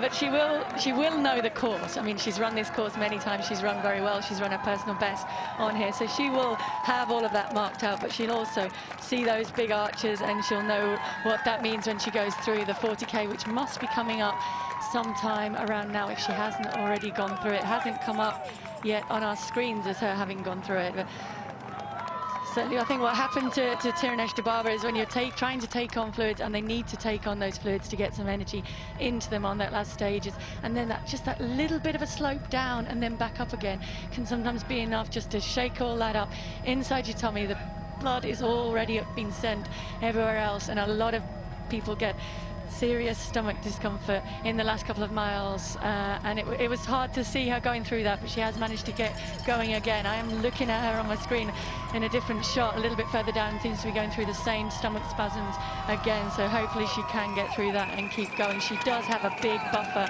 behind her, but she was starting to make significant inroads up on Mary Keitany, who now seems to be pulling away again. 40 kilometres, 2:09:38. She has picked things up a little bit, and she is still heading for something inside 2:17. And that world record of 2:17.42 for a women's only race is certainly within sight now. And unless she completely falls apart in the last mile, a 2:17 clocking or thereabouts could well be hers. News very, very quickly from the British fans. We think Joe Pavey dropped out at around 16 miles. We will try and confirm that for you. But Ali Dixon and Charlotte Purdue chasing, trying to get into the top 10 even as well, a little bit further back down the road. But it's now about Mary Keitany. How fast can she go here? She is heading towards a personal best for her. She is already, as Brendan said, the second quickest woman ever in the marathon distance, but she's going to improve that time and could yet run the quickest ever marathon in a women's only race. I think Paula should explain to us, Steve, the world record of 2:15 and the women's only world record of 2:17. Like, Paula, just explain that, because I don't think people are going to understand when she crosses the line and they say world record. Can you explain to the public what exactly that's all about? Yeah, I mean, when they started out racing the big city marathons, the women went off with the men, and a couple of them stayed with that, and the majority of them, New York and London in particular, and Boston, went on to make women's only starts, which means that you run without any assistance from other males running around you. You can't race the men, in effect. So when I broke the world record for the first time in Chicago, that was in a mixed race, a mixed start, and we ran with men, and I ran 2:17.17 there, but that was a mixed race. I then came and improved the world record in London, and I had two Kenyan males who ran with us, with me, and I was trying to race them, but yes, I was essentially in a mixed race then, because they were in the race with me. And then in 2005, when I ran, I was obviously had no other pacemakers. I think I had some women running with me to about 5 miles, and then I was on my own from there, and that's what Mary Keitany has had today. So she's had some assistance from other pacemakers through halfway, but then she's been on her own. Well, Big Ben, the Houses of Parliament, Westminster Bridge, the scene of such tragedy not that long ago, and today the crowds here to cheer on one of the most inspiring sights in world sport, the winners of the London Marathon. And this is your winner here, Mary Keitany, heading towards, as Paul has been trying to explain, what could well be the quickest marathon ever run by a woman in a women's only race, which without that assistance that Paula was talking about. It's been an incredible performance for me. Obviously she went out so hard, a crazy pace, and she could have completely fallen apart. As many have behind her, many big names behind her. They're a long way behind, including Tirnesh Dibaba at one point looked as though she could eat into that lead. She certainly had. She got as close as about 40 seconds. That's now extended again to about 70 seconds because she had to stop because of stomach cramps.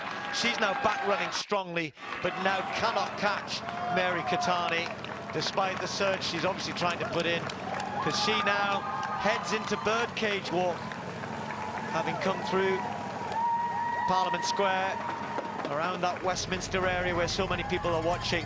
Birdcage Walk, on the left of your screen, that line of trees that heads down towards Buckingham Palace. It's one right turn, and then the monument ahead of them, usually glinting in the sunshine, and then another right turn into the home straight. 1 kilometre to go for Mary Keitany of Kenya. Now, can Mary Keitany be only the second athlete to run under 2 hours and 17 minutes? It's going to be very close. She has recovered from that exuberant start. She went through the first half in 66 minutes and 53 seconds, the fastest time a woman's ever run for the first half of a marathon. She paid for that a little bit. She was the second fastest female of all time going into the race. It looks as though she's going to stay as the second fastest female marathon runner of all time, behind Paula, who's sitting alongside us. But she could be running a women's only world record. She could be running the only other athlete to run under 2 hours 17. It's going to be close. She's less than a kilometre to go. She looks strong now, as she hasn't done for the last few points, but she now knows victory's in sight, personal bests in sight, a Kenyan record's in sight, a women's only world record is probably in sight. So the young lady from Kenya, who's had disappointments in the marathon in the past, she wasn't able to run in the Olympic Games last year, but there she comes along. She'll see the sign. 600 meters to go. A very welcome sign for the Kenyan. Well done so far.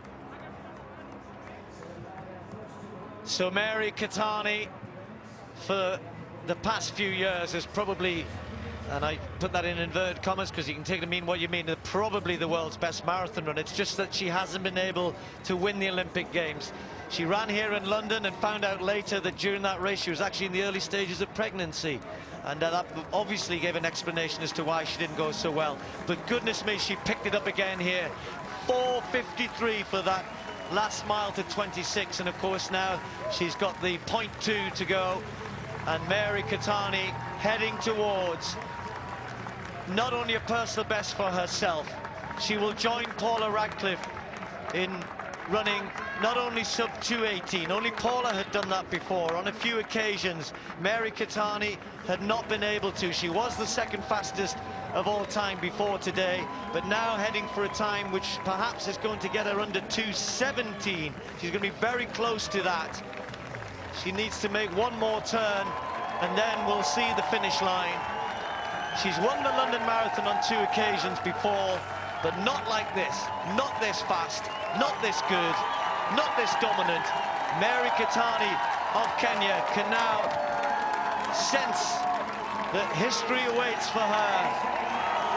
The cheers greet this great Kenyan runner, 35 years of age, looks a couple of 100 meters ahead. We'll see the clock ticking away. She'll now realize that she's heading for something special. She's heading for something great. What will be her finish time? All on her own. She's been out in front since the first few miles, set a stall out, ran incredibly quick, the fastest ever half marathon, broke the world record for 30 kilometers, and now heading towards a world record for the women's only marathon. Mary Keitany of Kenya, just on 2:17. The official time we'll have to wait for, but we can say that she's broken that record. She's broken her personal best. She's still the second fastest in history, but goodness me, what a performance from her today.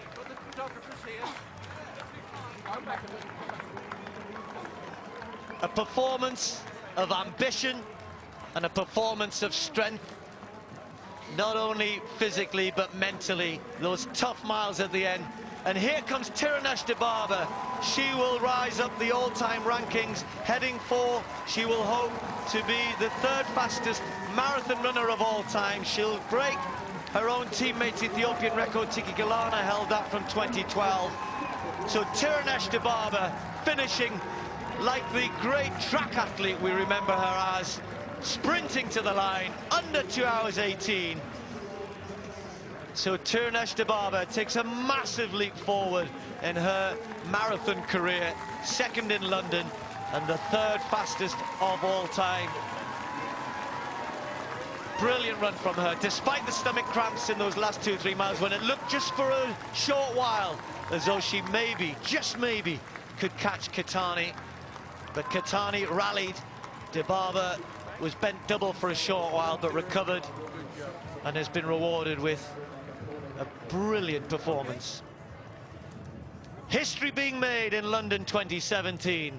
And Mary Keitany, the brilliant, brilliant, diminutive Kenyan, rewarded for such brave running in the early stages. Well, there's your top 2, and they've really pulled this race apart. There are so many great athletes who've suffered behind, including Vivian Chariot in her first ever marathon, not able to stay with this.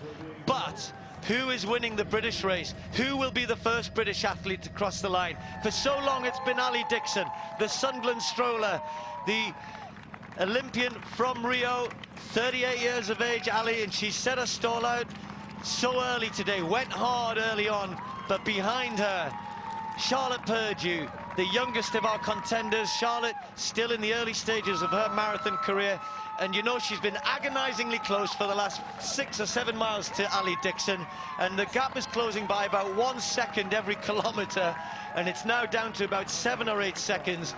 and Paula, this is a great scrap. These two will definitely be coming back for the World Championships in London, and there's a good competition behind them with Tracy Barlow, I think, is still holding the third spot. I mentioned earlier that Joe Pavey sadly had to drop out, but who's going to win between these two? Yeah, great battle between them. The new generation chasing down the old a little bit, with Charlotte Purdue working hard there to chase down Ali Dixon. They're both going to run, I would say, big PBs. Hopefully they will run personal bests, but more than that, I think they've got that lure of being the first British athlete across the line, and with that comes the prize of coming back and competing in a World Championships, representing Great Britain on home soil, and nothing can really beat that. To be able to do that on the streets of London, I mean, it's a very, very special experience to run as a British athlete anyway in the London Marathon, but to do that in an Olympic Games, in a World Championships, is really special. Yeah, she missed out on selection last year. She actually ran the qualifying time, but the British team had a tougher qualifying time than the IAAF had set, so she wasn't selected, rather controversially some thought, but she said I was in floods of tears in the tent afterwards. Whatever happens here, whether she catches Ali Dixon or not, the two of them will be going, and it's just a question of who perhaps will get the third spot. Tracy Barlow heading for, and she's a great story in herself. Tracy won the mass race last year. 6 years ago was running, oh, I don't know, well outside 3 hours, and is now becoming a world-class marathon runner herself. So she could be well heading for World Championship selection. I know Charlie's mum's here, said she prepared her, brought her down chicken and rice with broccoli. She cooked at home to make sure she got a good meal, wanted her daughter to have a good meal before she set off on today's quest. Run very, very well, heading for a PB. Is she going to catch Ali Dixon? That's what mums do. But there's in third place, coming into less than 400 meters to go, and it looks like Mergia, the Ethiopian athlete, who found herself as the winner, victor in the London Marathon a few years ago when Shobukova was banned after her performance. But she's had a long, hard road, 22 minutes on the clock. We've seen two outstanding performances. We've seen the second and third fastest women of all time today. We've seen a women's only world record, and we've seen a third place for Ethiopia on St. George's Day, which is also St. George is also the patron saint of Ethiopia. So second place and third place on St. George's Day. And the reason I know that is because I've just been reminded by John Kane that the best beer in Ethiopia is St. George's beer, and it's named after the patron saint of Ethiopia. I wouldn't know. Don't know anything about beer. Well, Mergia's very tired. I said that the performance of Katani and Dibaba pulled apart this brilliant women's race, and some great runners have really struggled. And in fact, it's meant that the likes of Lisa Waitman of Australia have moved into the top 6, we think. Those who set out at 2:24, 2:25 pace from the start have moved through the field. Ali Dixon and Charlie Purdue have moved through the field as well. So 2:23 for the third athlete across the line. She's very, very tired, Mergia, and needs a little bit of help there. Well done to her for hanging on. And there are some very tight legs out there. We'll keep an eye on the whole Ali Dixon, Charlie Purdue race. But meanwhile, in the men, former world champion, two-time world champion, Abel Kirui, now with Wanjiru, with a famous name, but it's Daniel Wanjiru. The two Kenyans, in fact 3 Kenyans, because that looks like Kuroki in third place behind. And this has been a bit of an up and down race, hasn't it, Paula? You know, the pace has been a bit up and down. No Kenenisa Bikili to contest this. As far as we know, Kenenisa is still running. In fact, yes, he is still running strongly. Not that far off this, you know. What, 8 seconds, 7 seconds? It's not over. It's not over at all, and he actually looks better than he did the last time we saw him, where he looked as though he was really struggling to maintain his form and to maintain his pace. Now, certainly from behind, he looks like there's more bounce there, there's more control there. There's still that frown of concentration on his face, but he doesn't look as though he's in as much difficulty as I would have said he was the last time that we saw him. Back at the front there, an interesting story. So Abel Kirui, I remember when he first committed to running the London Marathon just as Wanjiru has moved ahead and gained a little bit of a gap on him. He actually said, I'm not that bothered about the prize money, but if I win it, can I go up in a space rocket, please? I don't know, you can arrange that these days, can't you? I think you could, Steve. But that was really interesting because Kenenisa Bekele, about 3 or 4 miles ago, looked as though he was out of it completely. Obviously, now look at Wanjiru, who won the Amsterdam Marathon. He ran earlier in the year, didn't run very well in a half marathon. And Kirui is really working hard now to try and get close to him. Lilesa, the Olympic silver medalist, I think is in 3rd place. And again, the gaps they're not huge by marathon distance standards. 1 hour 40, they've got 20 minutes, just over 20 minutes of running left. And the race now is certainly on. Who's going to win this one? Can Wanjiru, is this a winning break? Kenenisa Bekele is coming back in 4th place now. Well, he's gone through a really bad patch, but he is a great athlete. I'd written him off earlier. I hope it's to my peril, because it would be wonderful if the great man could actually come through and come through quickly. So there's Wanjiru, and there, just as Wanjiru turned the corner, here comes Kenenisa Bekele with a new spring in his step.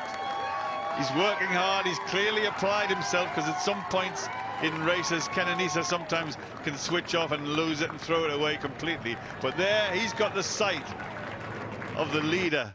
He's looking down the road, he sees several vests ahead of him, but he sees the leader, Wanjiru, ahead of him. He then sees Lilesa. He also sees Kirui, but 4th place, Kenenisa Bekele. Now, are we going to see a startling change in this men's marathon?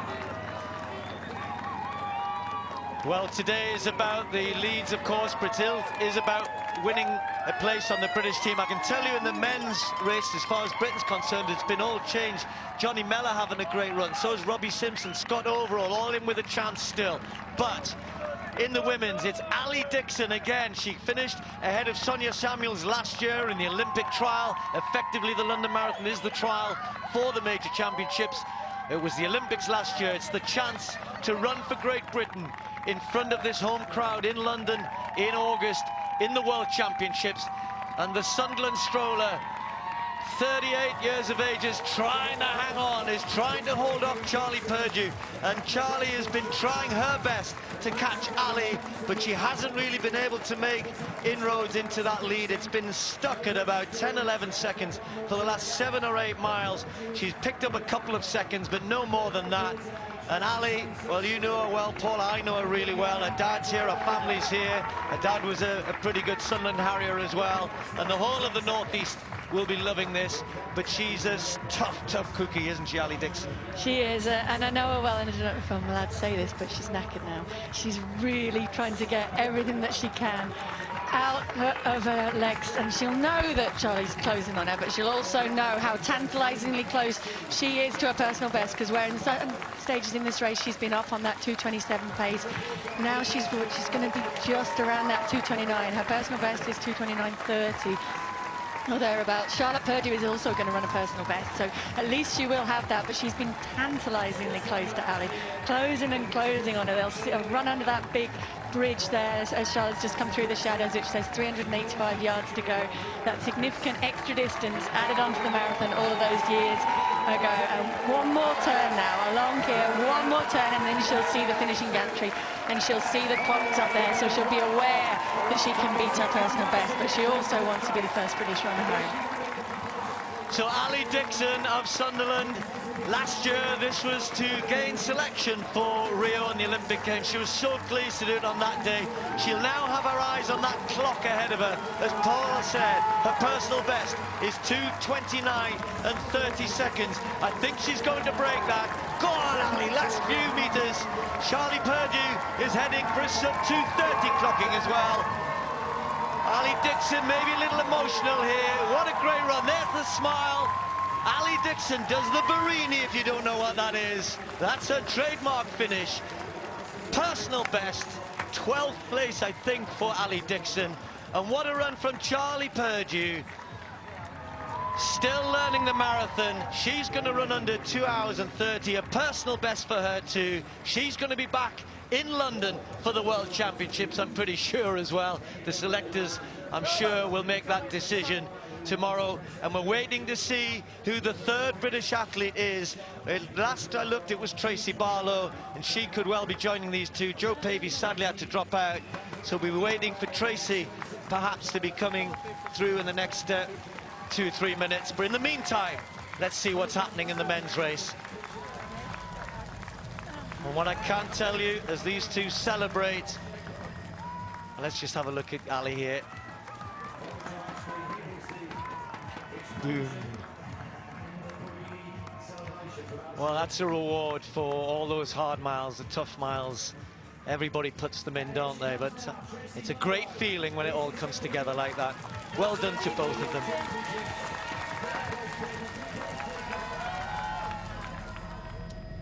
Right, after all that excitement, more to come in the men's race. Our leader was Daniel Wanjiru, recent winner last year of the Amsterdam Marathon. This would be the biggest win, though, of his career, definitely a talent. But in the distance, the figure of Kenenisa Bekele is looming.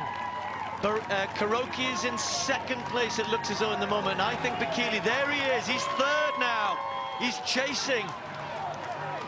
Kenenisa Bekele being cheered by the runners going in the opposite direction. He's the one they recognize. He's the one they know. There's still plenty of miles here for Kenny.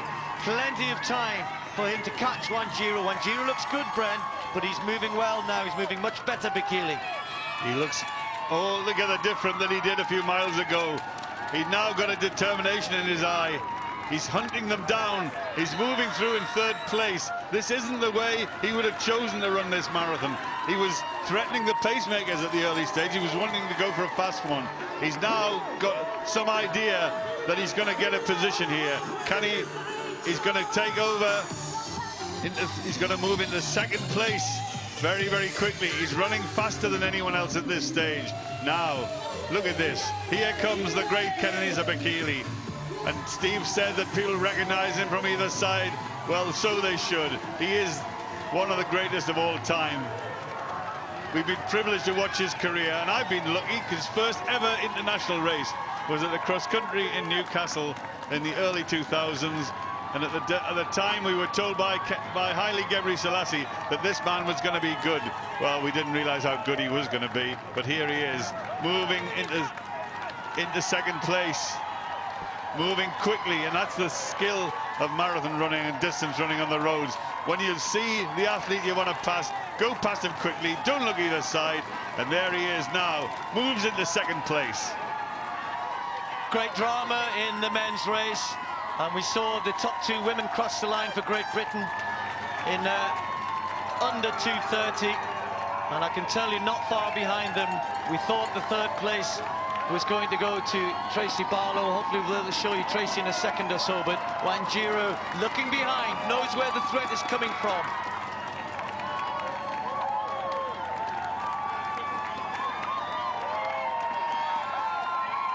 Big crowds, lots of cheers. And I know at the front it's one thing, but here's somebody who knows what it's like to have won the mass race. Tracy Barlow, what a story for her. Has got better and better through her career. Started out with all of those other people at the back. Even last year, she didn't get the chance to run from the elite start. She's done it this time, and I think that run will cement her a place. That's a big personal best for her. She's run personal best galore over the last few years, and that is another big step forward. Congratulations to her, third British athlete home, and could well be selected for the World Championships. So here we go then, the tower.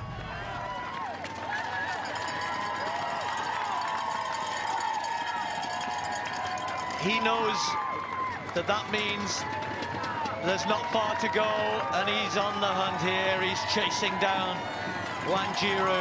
Whatever went on in that middle section, whatever happened to him, he's able to put that now to the back of his mind. But can he close that gap? Plenty of time, but as we saw with Charlie Purdue and Ali Dixon, it's one thing thinking, yeah, I've got time to do it, but he's moving well now.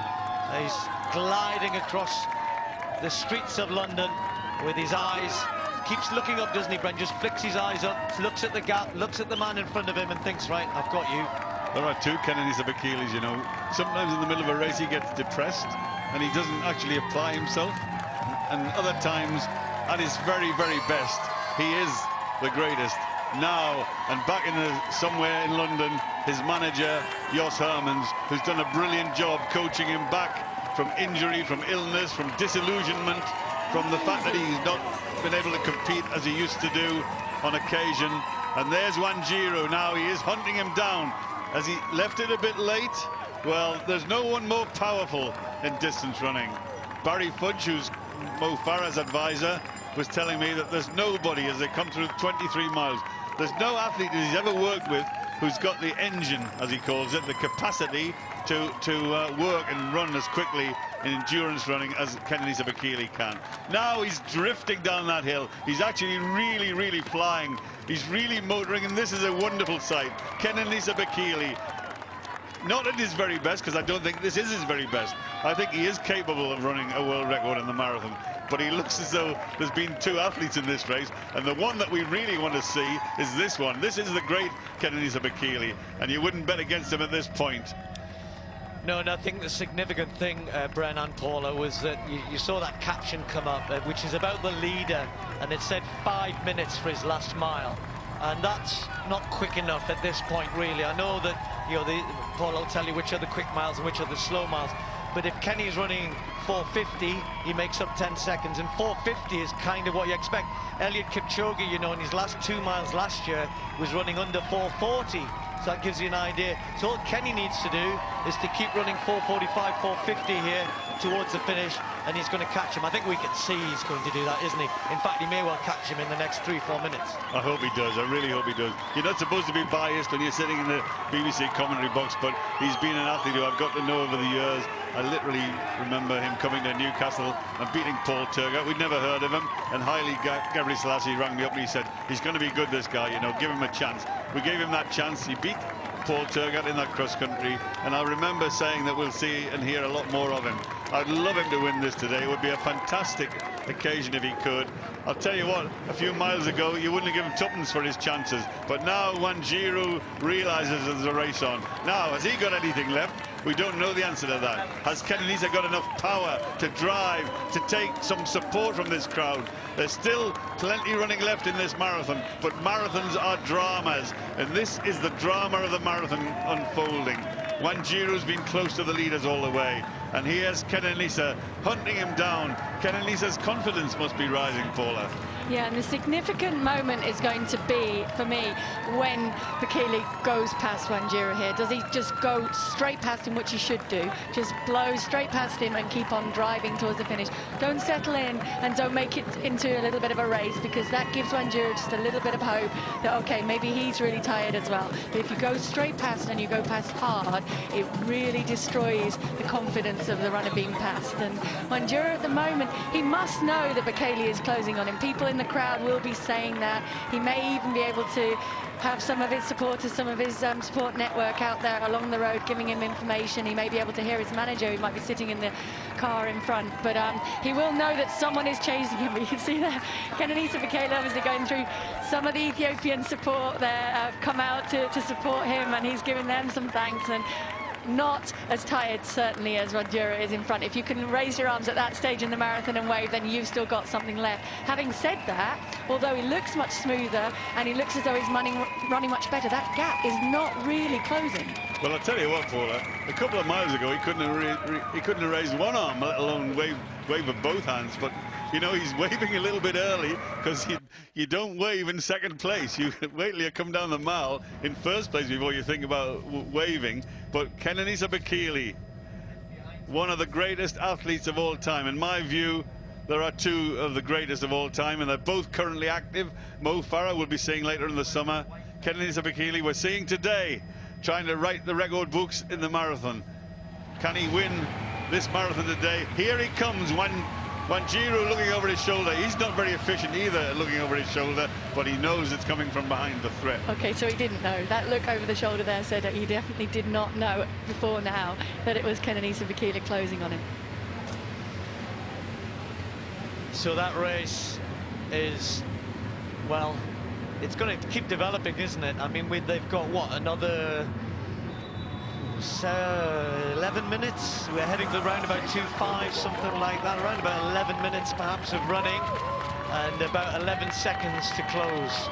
So a second every minute, that's the way to look at it, wouldn't it? Right, so here we go. I know who my money's on in a sprint finish. It's one thing saying that, you know, at the end of marathons, despite your track career, you can't always race a sprint finish. Just to, before we really get into this, just very quickly in the British race, if you like, I can tell you that Robbie Simpson, the D-side runner, is heading for a massive personal best at the moment, and he's ahead of Johnny Mellor, coming off his latest personal best of a half marathon, heading for a big run. And Scott Overall, they're the top 3 British men at the moment, about 7 minutes behind Kenenisa Bekele, who just looks ahead, sees this little rise, sees that that gap is closing, but it's not closing quickly. It's just, what, tantalizing, isn't it, when you get that close to somebody and you think, yeah, I've got you, and then all of a sudden, maybe that look behind, another look behind there, Paula. Is he rallying Wanjiru? Is he trying to push on and give Kenenisa Bekele some doubts?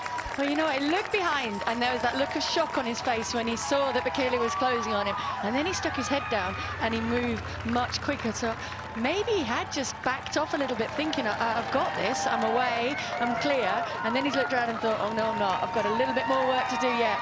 But he's not done yet, Wanjiru, I think. Bekele also is not done, and he's chasing and chasing hard, but Wanjiru had something left there.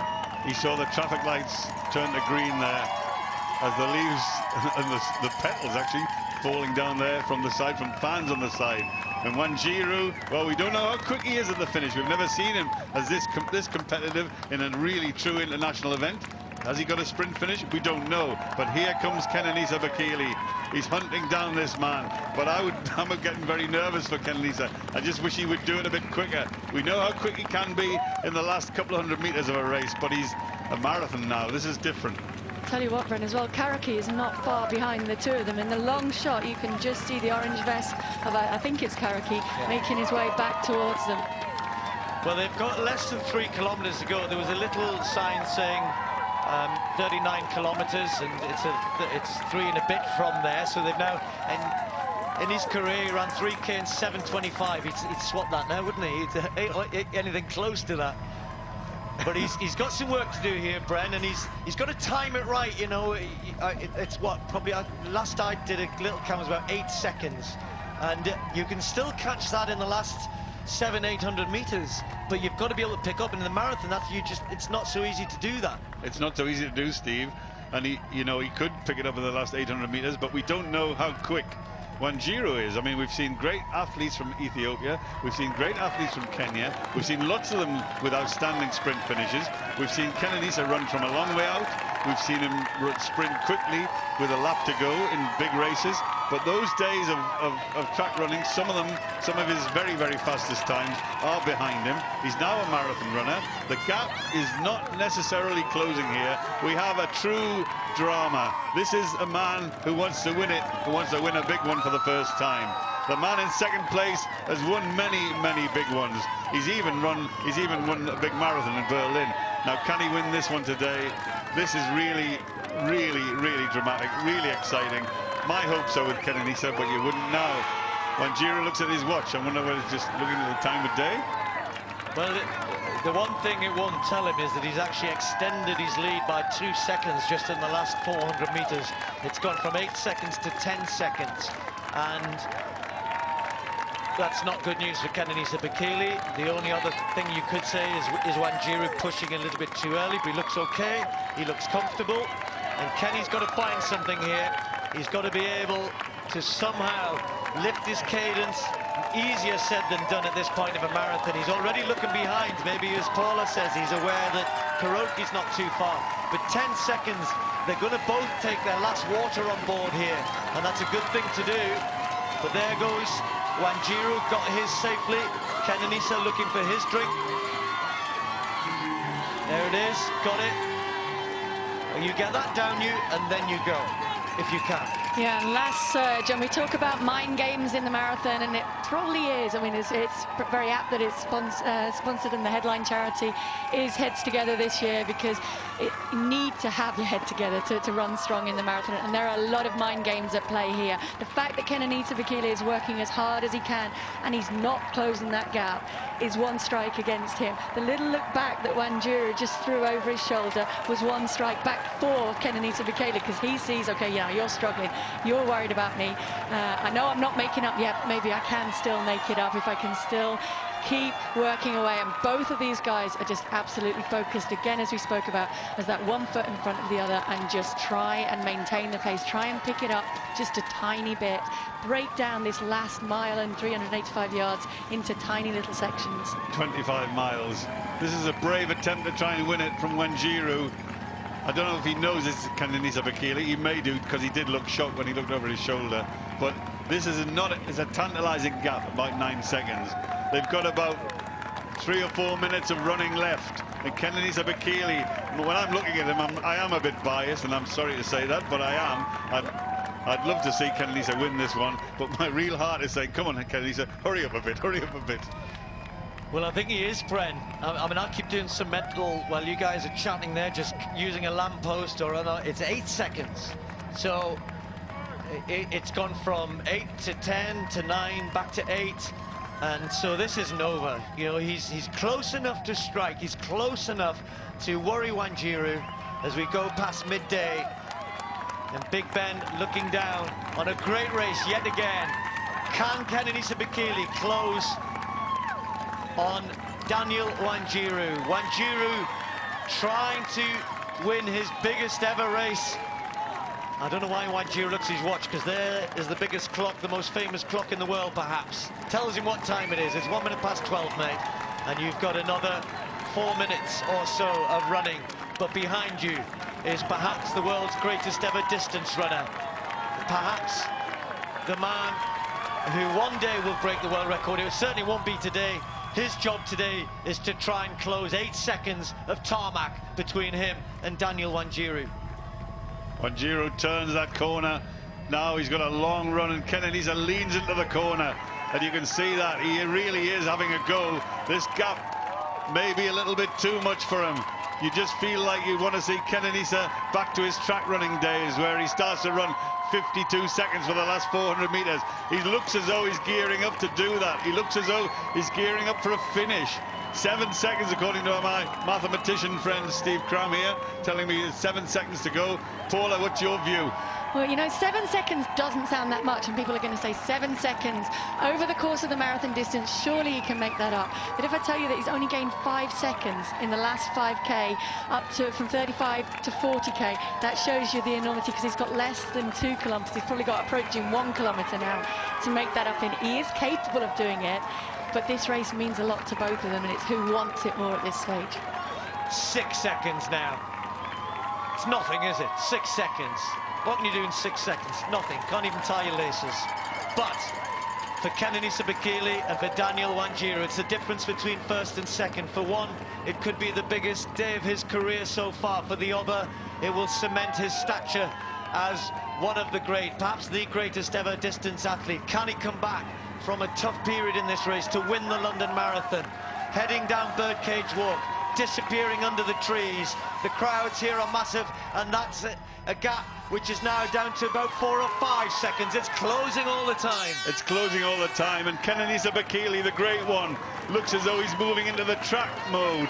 His cadence has increased. He's lifting. He's looking like the Kenenisa Bekele that we see running 52, 53 seconds for the last lap of a 400 meter of a 10,000 meter race, but the gap is still there. We can see them both together. The bikes are showing us that there's a gap. There's still a gap there. Kenenisa's got to work at it. He's got to literally lift his body, move into sprinting mode, get ready to do that.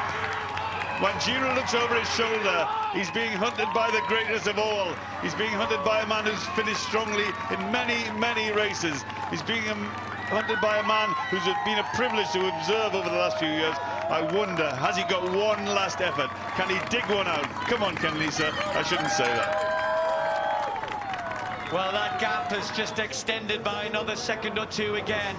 And you know, those of us who watch track and field athletics over the years, you always say that when it comes to a sprint finish, the Ethiopian will always outkick the Kenyan. But today, I fear that's not going to be the case for Kenenisa Bekele, because Daniel Wanjiru takes another look behind. He's found something a little bit extra. 4:27 for that previous mile, and it may well be that Bekele, as he takes one last look behind for the first time, instead of concentrating on ahead, that gap is now an insurmountable one for even the greatest. Even for Kenenisa Bekele, he can't close that now.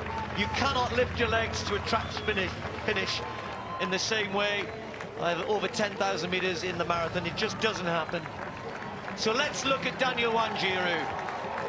Kenya have had some great champions, some great names, and he wouldn't have been the favourite if you look down the list today, but he showed when he won the Amsterdam Marathon that he's got massive potential. His best, he's only going to be just outside it today, is 2 hours 5:21, and sometimes these days people sniff at those sort of times, but that is phenomenal running. And so Daniel Wanjiru, carrying a famous name, the great Sami Wanjiru, Olympic champion, of course, no longer with us, but Daniel Wanjiru today, it's his day, his race, his London Marathon.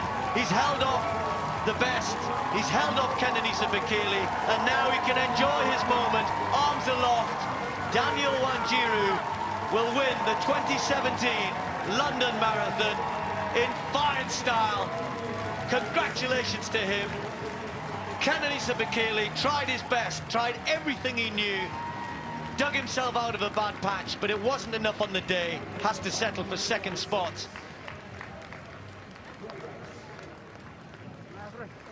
Great race between these two. No quarter given, none expected. Wanjiru and Bekele. Not the fastest of London marathons, but what a great race they gave us.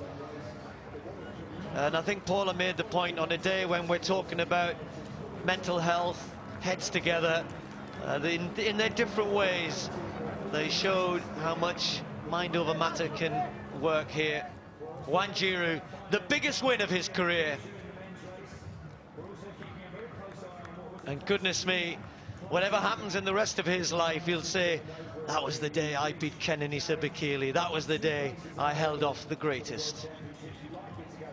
So, there's our winner. Kenenisa Bekele taken second. We're just waiting for the third place runner to come in. It was Bidan Karoki, and he's just coming into the mile in front of us here. And that's a great marathon debut for him, because he set off at a very, very fast pace. He's very tired. He's got to keep going to the finish. He's just being chased. I think he's just about going to hang on. Abel Karui, his teammate, the former world champion, chasing him in. But Bidan Karoki, great career across country, very good half-marathon runner. His first marathon's been a hard one.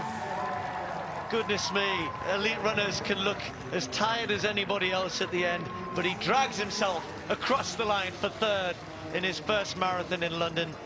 And well, he'll be one of those walking rather awkwardly tonight, and tomorrow he'll be joined by about 40,000 others. So Karui takes fourth. Two tough races today, really tough races. And there's some big gaps again in the men's race, similar to the women's, where even the best in the world, if they go out too hard, if they push too hard early, can pay the penalty. The distance is always king. The marathon always comes out on top. It's always a test. It doesn't matter who you are.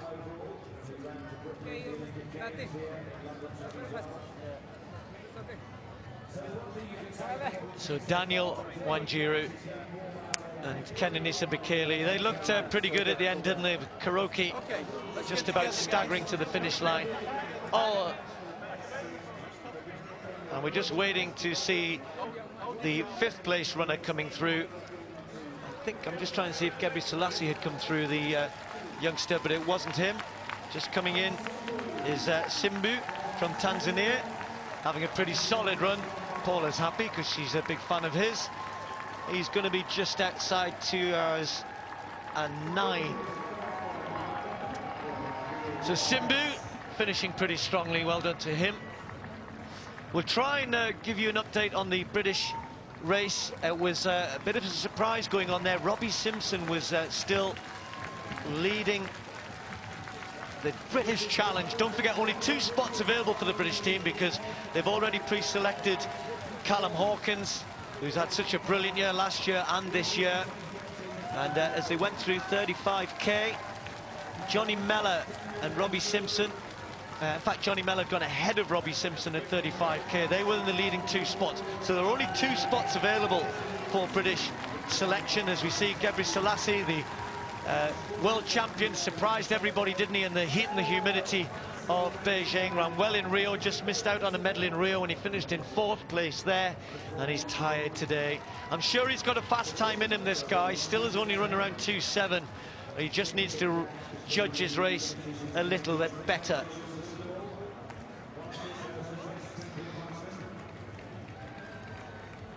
So I can actually just give you an update on that. Robbie Simpson has gone through 40k. Isn't that far from the finish?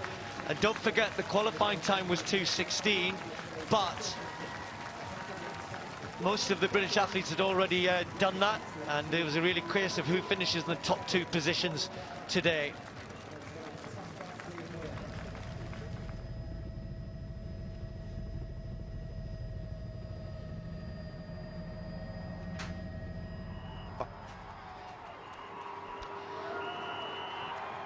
Well, back at the tower, not yet halfway, and as we've completed some of the elite athletes, 1 or 2 others still obviously will keep an eye on that British story in the men's race, watch for them finishing, but it's now about the thousands of others for whom the day is not even half over yet.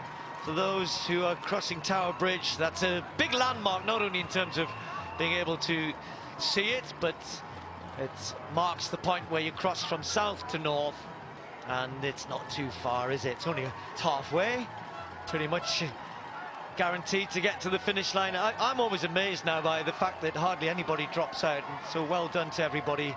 It's a great sight every single year, inspires more and more. So many people, something like getting on for 250,000 people apply to run in the London Marathon every year, and around 50,000 or so get acceptances, and then some of them, for whatever reason, can't come on the weekend. So around 40,000 registered this week to take part, picked up their numbers, and these are the guys who've made it to Canary Wharf so far. Sun's coming out, temperature rising, but it's pretty good conditions. Nice day, beautiful day in London. Great crowds as ever, and we'll continue to bring you those stories and mention a few people who are out there running for all of the great causes. Don't forget, I'm sure most of you are very well aware that the Duke and Duchess of Cambridge and Prince Harry have been out there themselves supporting people, all those raising money for the Heads Together campaign.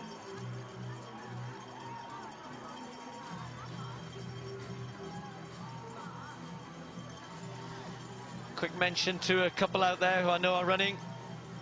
Charlie Gaynor running for Child Rescue Nepal, and Melanie Wells running for St. Catherine's Hospice, aiming for around 3.5 hours, so she won't be too far away. Excuse me. Andrea Morgan running for Bernardo's, has never ever run the 26 miles. So many people doing it for the first time, but I'm pretty sure they're all going to get round safely. And I can give a shout out to all of the runners for Asthma UK, raising money out there. They're doing a great job. Heidi DeLove for Children with Cancer, running and raising a lot of money for them. Ellie Hunt, MSA, and Lydia Campbell, 60 years old, running her 49th marathon, 20th London Marathon. I hope she's going well. The Poplar Running Club in Loughborough. And Claire Connor running for the Brain Tumour Research, as well as Kat Descendis running as Gingerbread Man. Nicholas Schimmel running for the Lincoln and Notts Ambulance, Air Ambulance, and Stephen Oates running for Action for ME. And 4 people from our office in Newcastle: Alice Milliken running for Asthma UK, Rachel Phillips running for Get Kids Going, Joe Milner running for Alzheimer's in memory of his grandmother, and Sarah Bull running for St. Gemma's Hospice in Leeds. Good luck to those. And Carolyn White, Connor Maxwell, Andy Folkgen, all running for British Legion, Autism and Break for Kids. Sam Lupton, who's already raised £3,000 from bucket collections in the West End, recently played Seymour in the Little Shop of Horrors and went round after the show collecting money.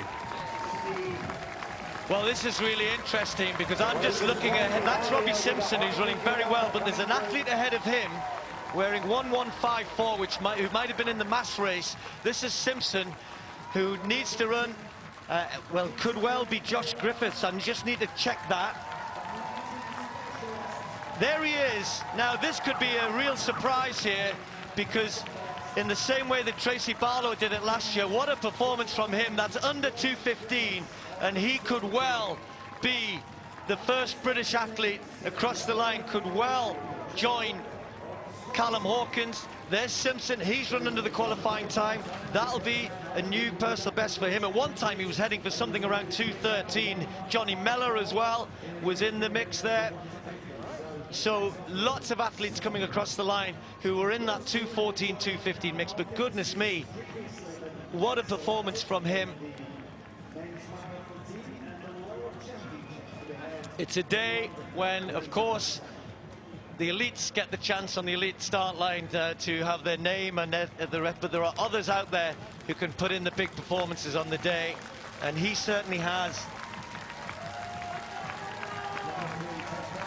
Yeah, I'm just looking at his time. He's there, holding Steve. his head. He can't believe what he's done today. 2:14.49, Steve, for Josh Griffiths. And how often does that happen to a 3A's runner, a club runner? I mean, a brilliant club runner. Who nips in ahead of those that were expected from the actual pure elite starts and gets in there ahead of Robbie Simpson. Incredible performance. Yeah, as I mentioned, Tracy Barlow doing it last year around 2:32. You have, you could go back to Tracy Griffiths, was it? We're a long way back. Yeah, Morris, exactly. Tracy Morris, excuse me. But well done. Well done, Josh. He must have passed Robbie Simpson really in the last mile or so, because Robbie was definitely leading Brit, and Johnny Mellor was up there as well. I can see Scott Overall just heading into the finishing straight ahead of me. Well, that's one for the selectors.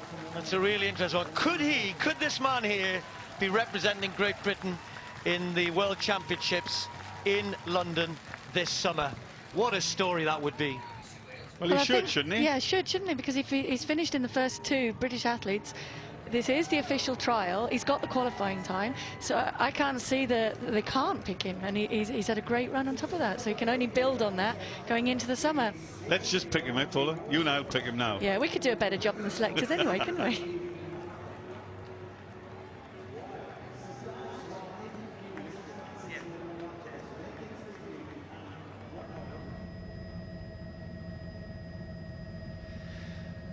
Well, for Josh Griffiths, what a day it's been for him. And, you know, we talk about the elites and all the great stories, but I love it when something like that happens. Swansea Harrier. And, you know, the London Marathon in the early days, Brendan, you've been here for 37 years. We're going to hear a little bit more about some of your memories later on. But, you know, when this race started, it was club runners as well who really made this. Your running has become something which you and I have loved watching over the years, and so many people are taking part. But for club runners still, it's great that somebody like that can come through, and perhaps, who knows, I hope anyway, the selectors will confirm he will run in the World Championships this summer. Well, that's the great thing about running, is nobody has to say how good you look or which club you're in or what you've been doing, but you just have to go out there. It's a true democracy, because if you're good enough and you train hard enough and you're fast enough, then you should get selected, and I think that's absolutely right. So in amongst those elite athletes, we've seen British athletes at the 4, we've seen athletes being selected for the World Championship. Paula and I just selected some of them, so at the end of the day, that's what the sport's about, and this is wonderful. But doesn't London, honestly, London responds every year. Look at those shots. They are magnificent. Our capital city in all its glory, being populated by runners from one end of the city to the other. All the traffic's come to a standstill. We've seen great athletics, we've seen great performance, and now the spirit of the London Marathon takes over. And the human spirit we'll see plenty of in the next couple of hours. We'll see people running for their own reasons, to run quick. We'll see people running to prove to themselves that they can do it. We'll be seeing lots and lots of people raising money for charity. We've got the Heads Together charity featuring extremely prominently today through the Royals, but we've got people out there running for other charities. Tomorrow's people being represented by Mark Holmes and Amanda Laurie running for Macmillan Cancer Research. Worthy, worthy charities in every sense. And all the runners from the Isle of Man today are all wearing ribbons in memory of Murray Lambden, who was passed away a few days ago. He was Mr. Athletics on the Isle of Man. He kept the sport going over there, and these guys are paying a real tribute to him, as well as Beth Barrett-Wild running for Cancer Research, and Lance O'Meara running for the Great Ormond Street Hospital, Scott Malone running for Whiz Kids. And I've got plenty of people to mention, and there are a few of them, but including out there today, David Dinsmore running for Chances for Children Appeal, and the Buttle UK charity helps children and young people at the crossroads of their lives, at the crisis points, and to get some financing to help them do what they want to do. Number 6003, aiming for 3:35, Warwick Shepherd running for the Children's Heart Unit in Newcastle. Well, what a story in the elite races. I'm still talking about Josh Griffiths. That's his first marathon. That was his debut at the marathon distance. He ran a PB over the half marathon, I think earlier this year, but that's what a way to start your marathon career. Has he run himself in the British team? We think so. What a story that is.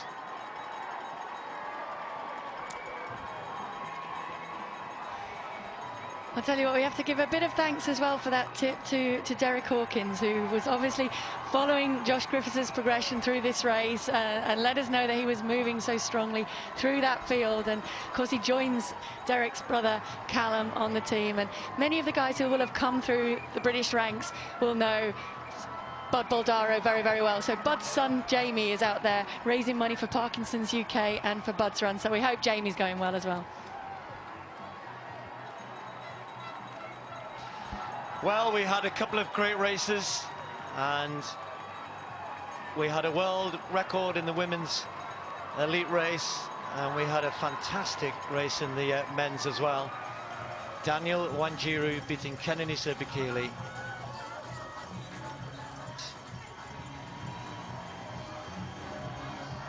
And that victory for David Weir as well, in the seventh victory for David Weir in the men's wheelchair race. Manuela Shah in the women's wheelchair race. Very different races, and we'll be rounding up all of those elite races in just a few moments' time. But the masses still heading out towards Canary Wharf, and the big loop around there. Then we'll come back, and some very weary legs down the embankment and round into the Mall. But there are the towers of Canary Wharf, calling them in. And beautiful conditions for running today. It is getting a little bit warmer here, certainly in our commentary box at the start of the Mall. By Buckingham Palace it is heating up, but the sun is out, it is shining, not much breeze around, but it's cool enough. I think the ideal temperature, Paula would tell me better than I could, the ideal temperature for running marathons, 15, 16 degrees? Well, some prefer colder. I would say cooler would be better temperatures there. I mean, it's getting a little bit warm now. For the masses out there, just please make sure that you, well, obviously can't hear me now, but gave them enough advice over the last couple of days to keep taking on enough fluids, because once the direct sunlight comes out as well, you've had the shelter from the breeze, because there's a lot of runners around you and there's a lot of support out there. So at the start, perfect conditions. Now it's getting a bit warm.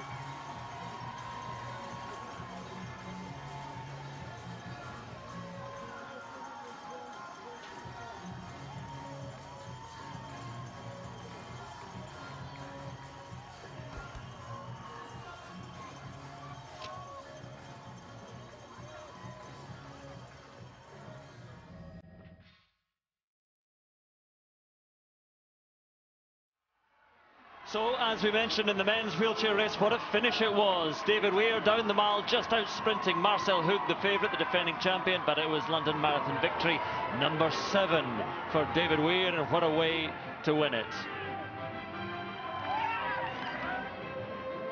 In the women's, a very different story. A comfortable win by over 2 minutes for Manuela Shah, the Swiss athlete, winning for the first time after being runner-up for the last 3 years.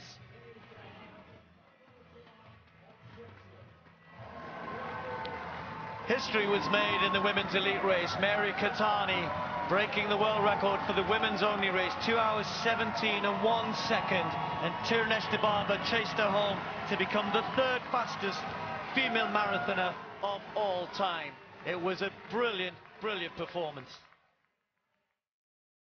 And in the men's race, Daniel Wanjiru Not a name you'll know, not a name you'll recognise. The biggest day of his career. He's won the Amsterdam Marathon before, but today it was his day in London as he held off the charging Kenenisa Bekele. He beat the greatest on what must be his greatest day. Not the fastest of races, but a cracker.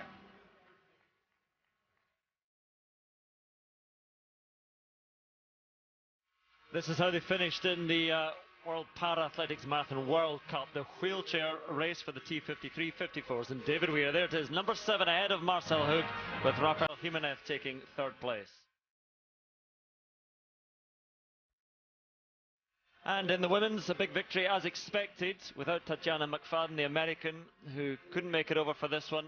A big victory for Manuela Schär ahead of Amanda McCrory and Susanna Scaroni. Those were the 3 expected to fill the top 3 places, and they did. Schär a long way clear. Jade Jones in 5th.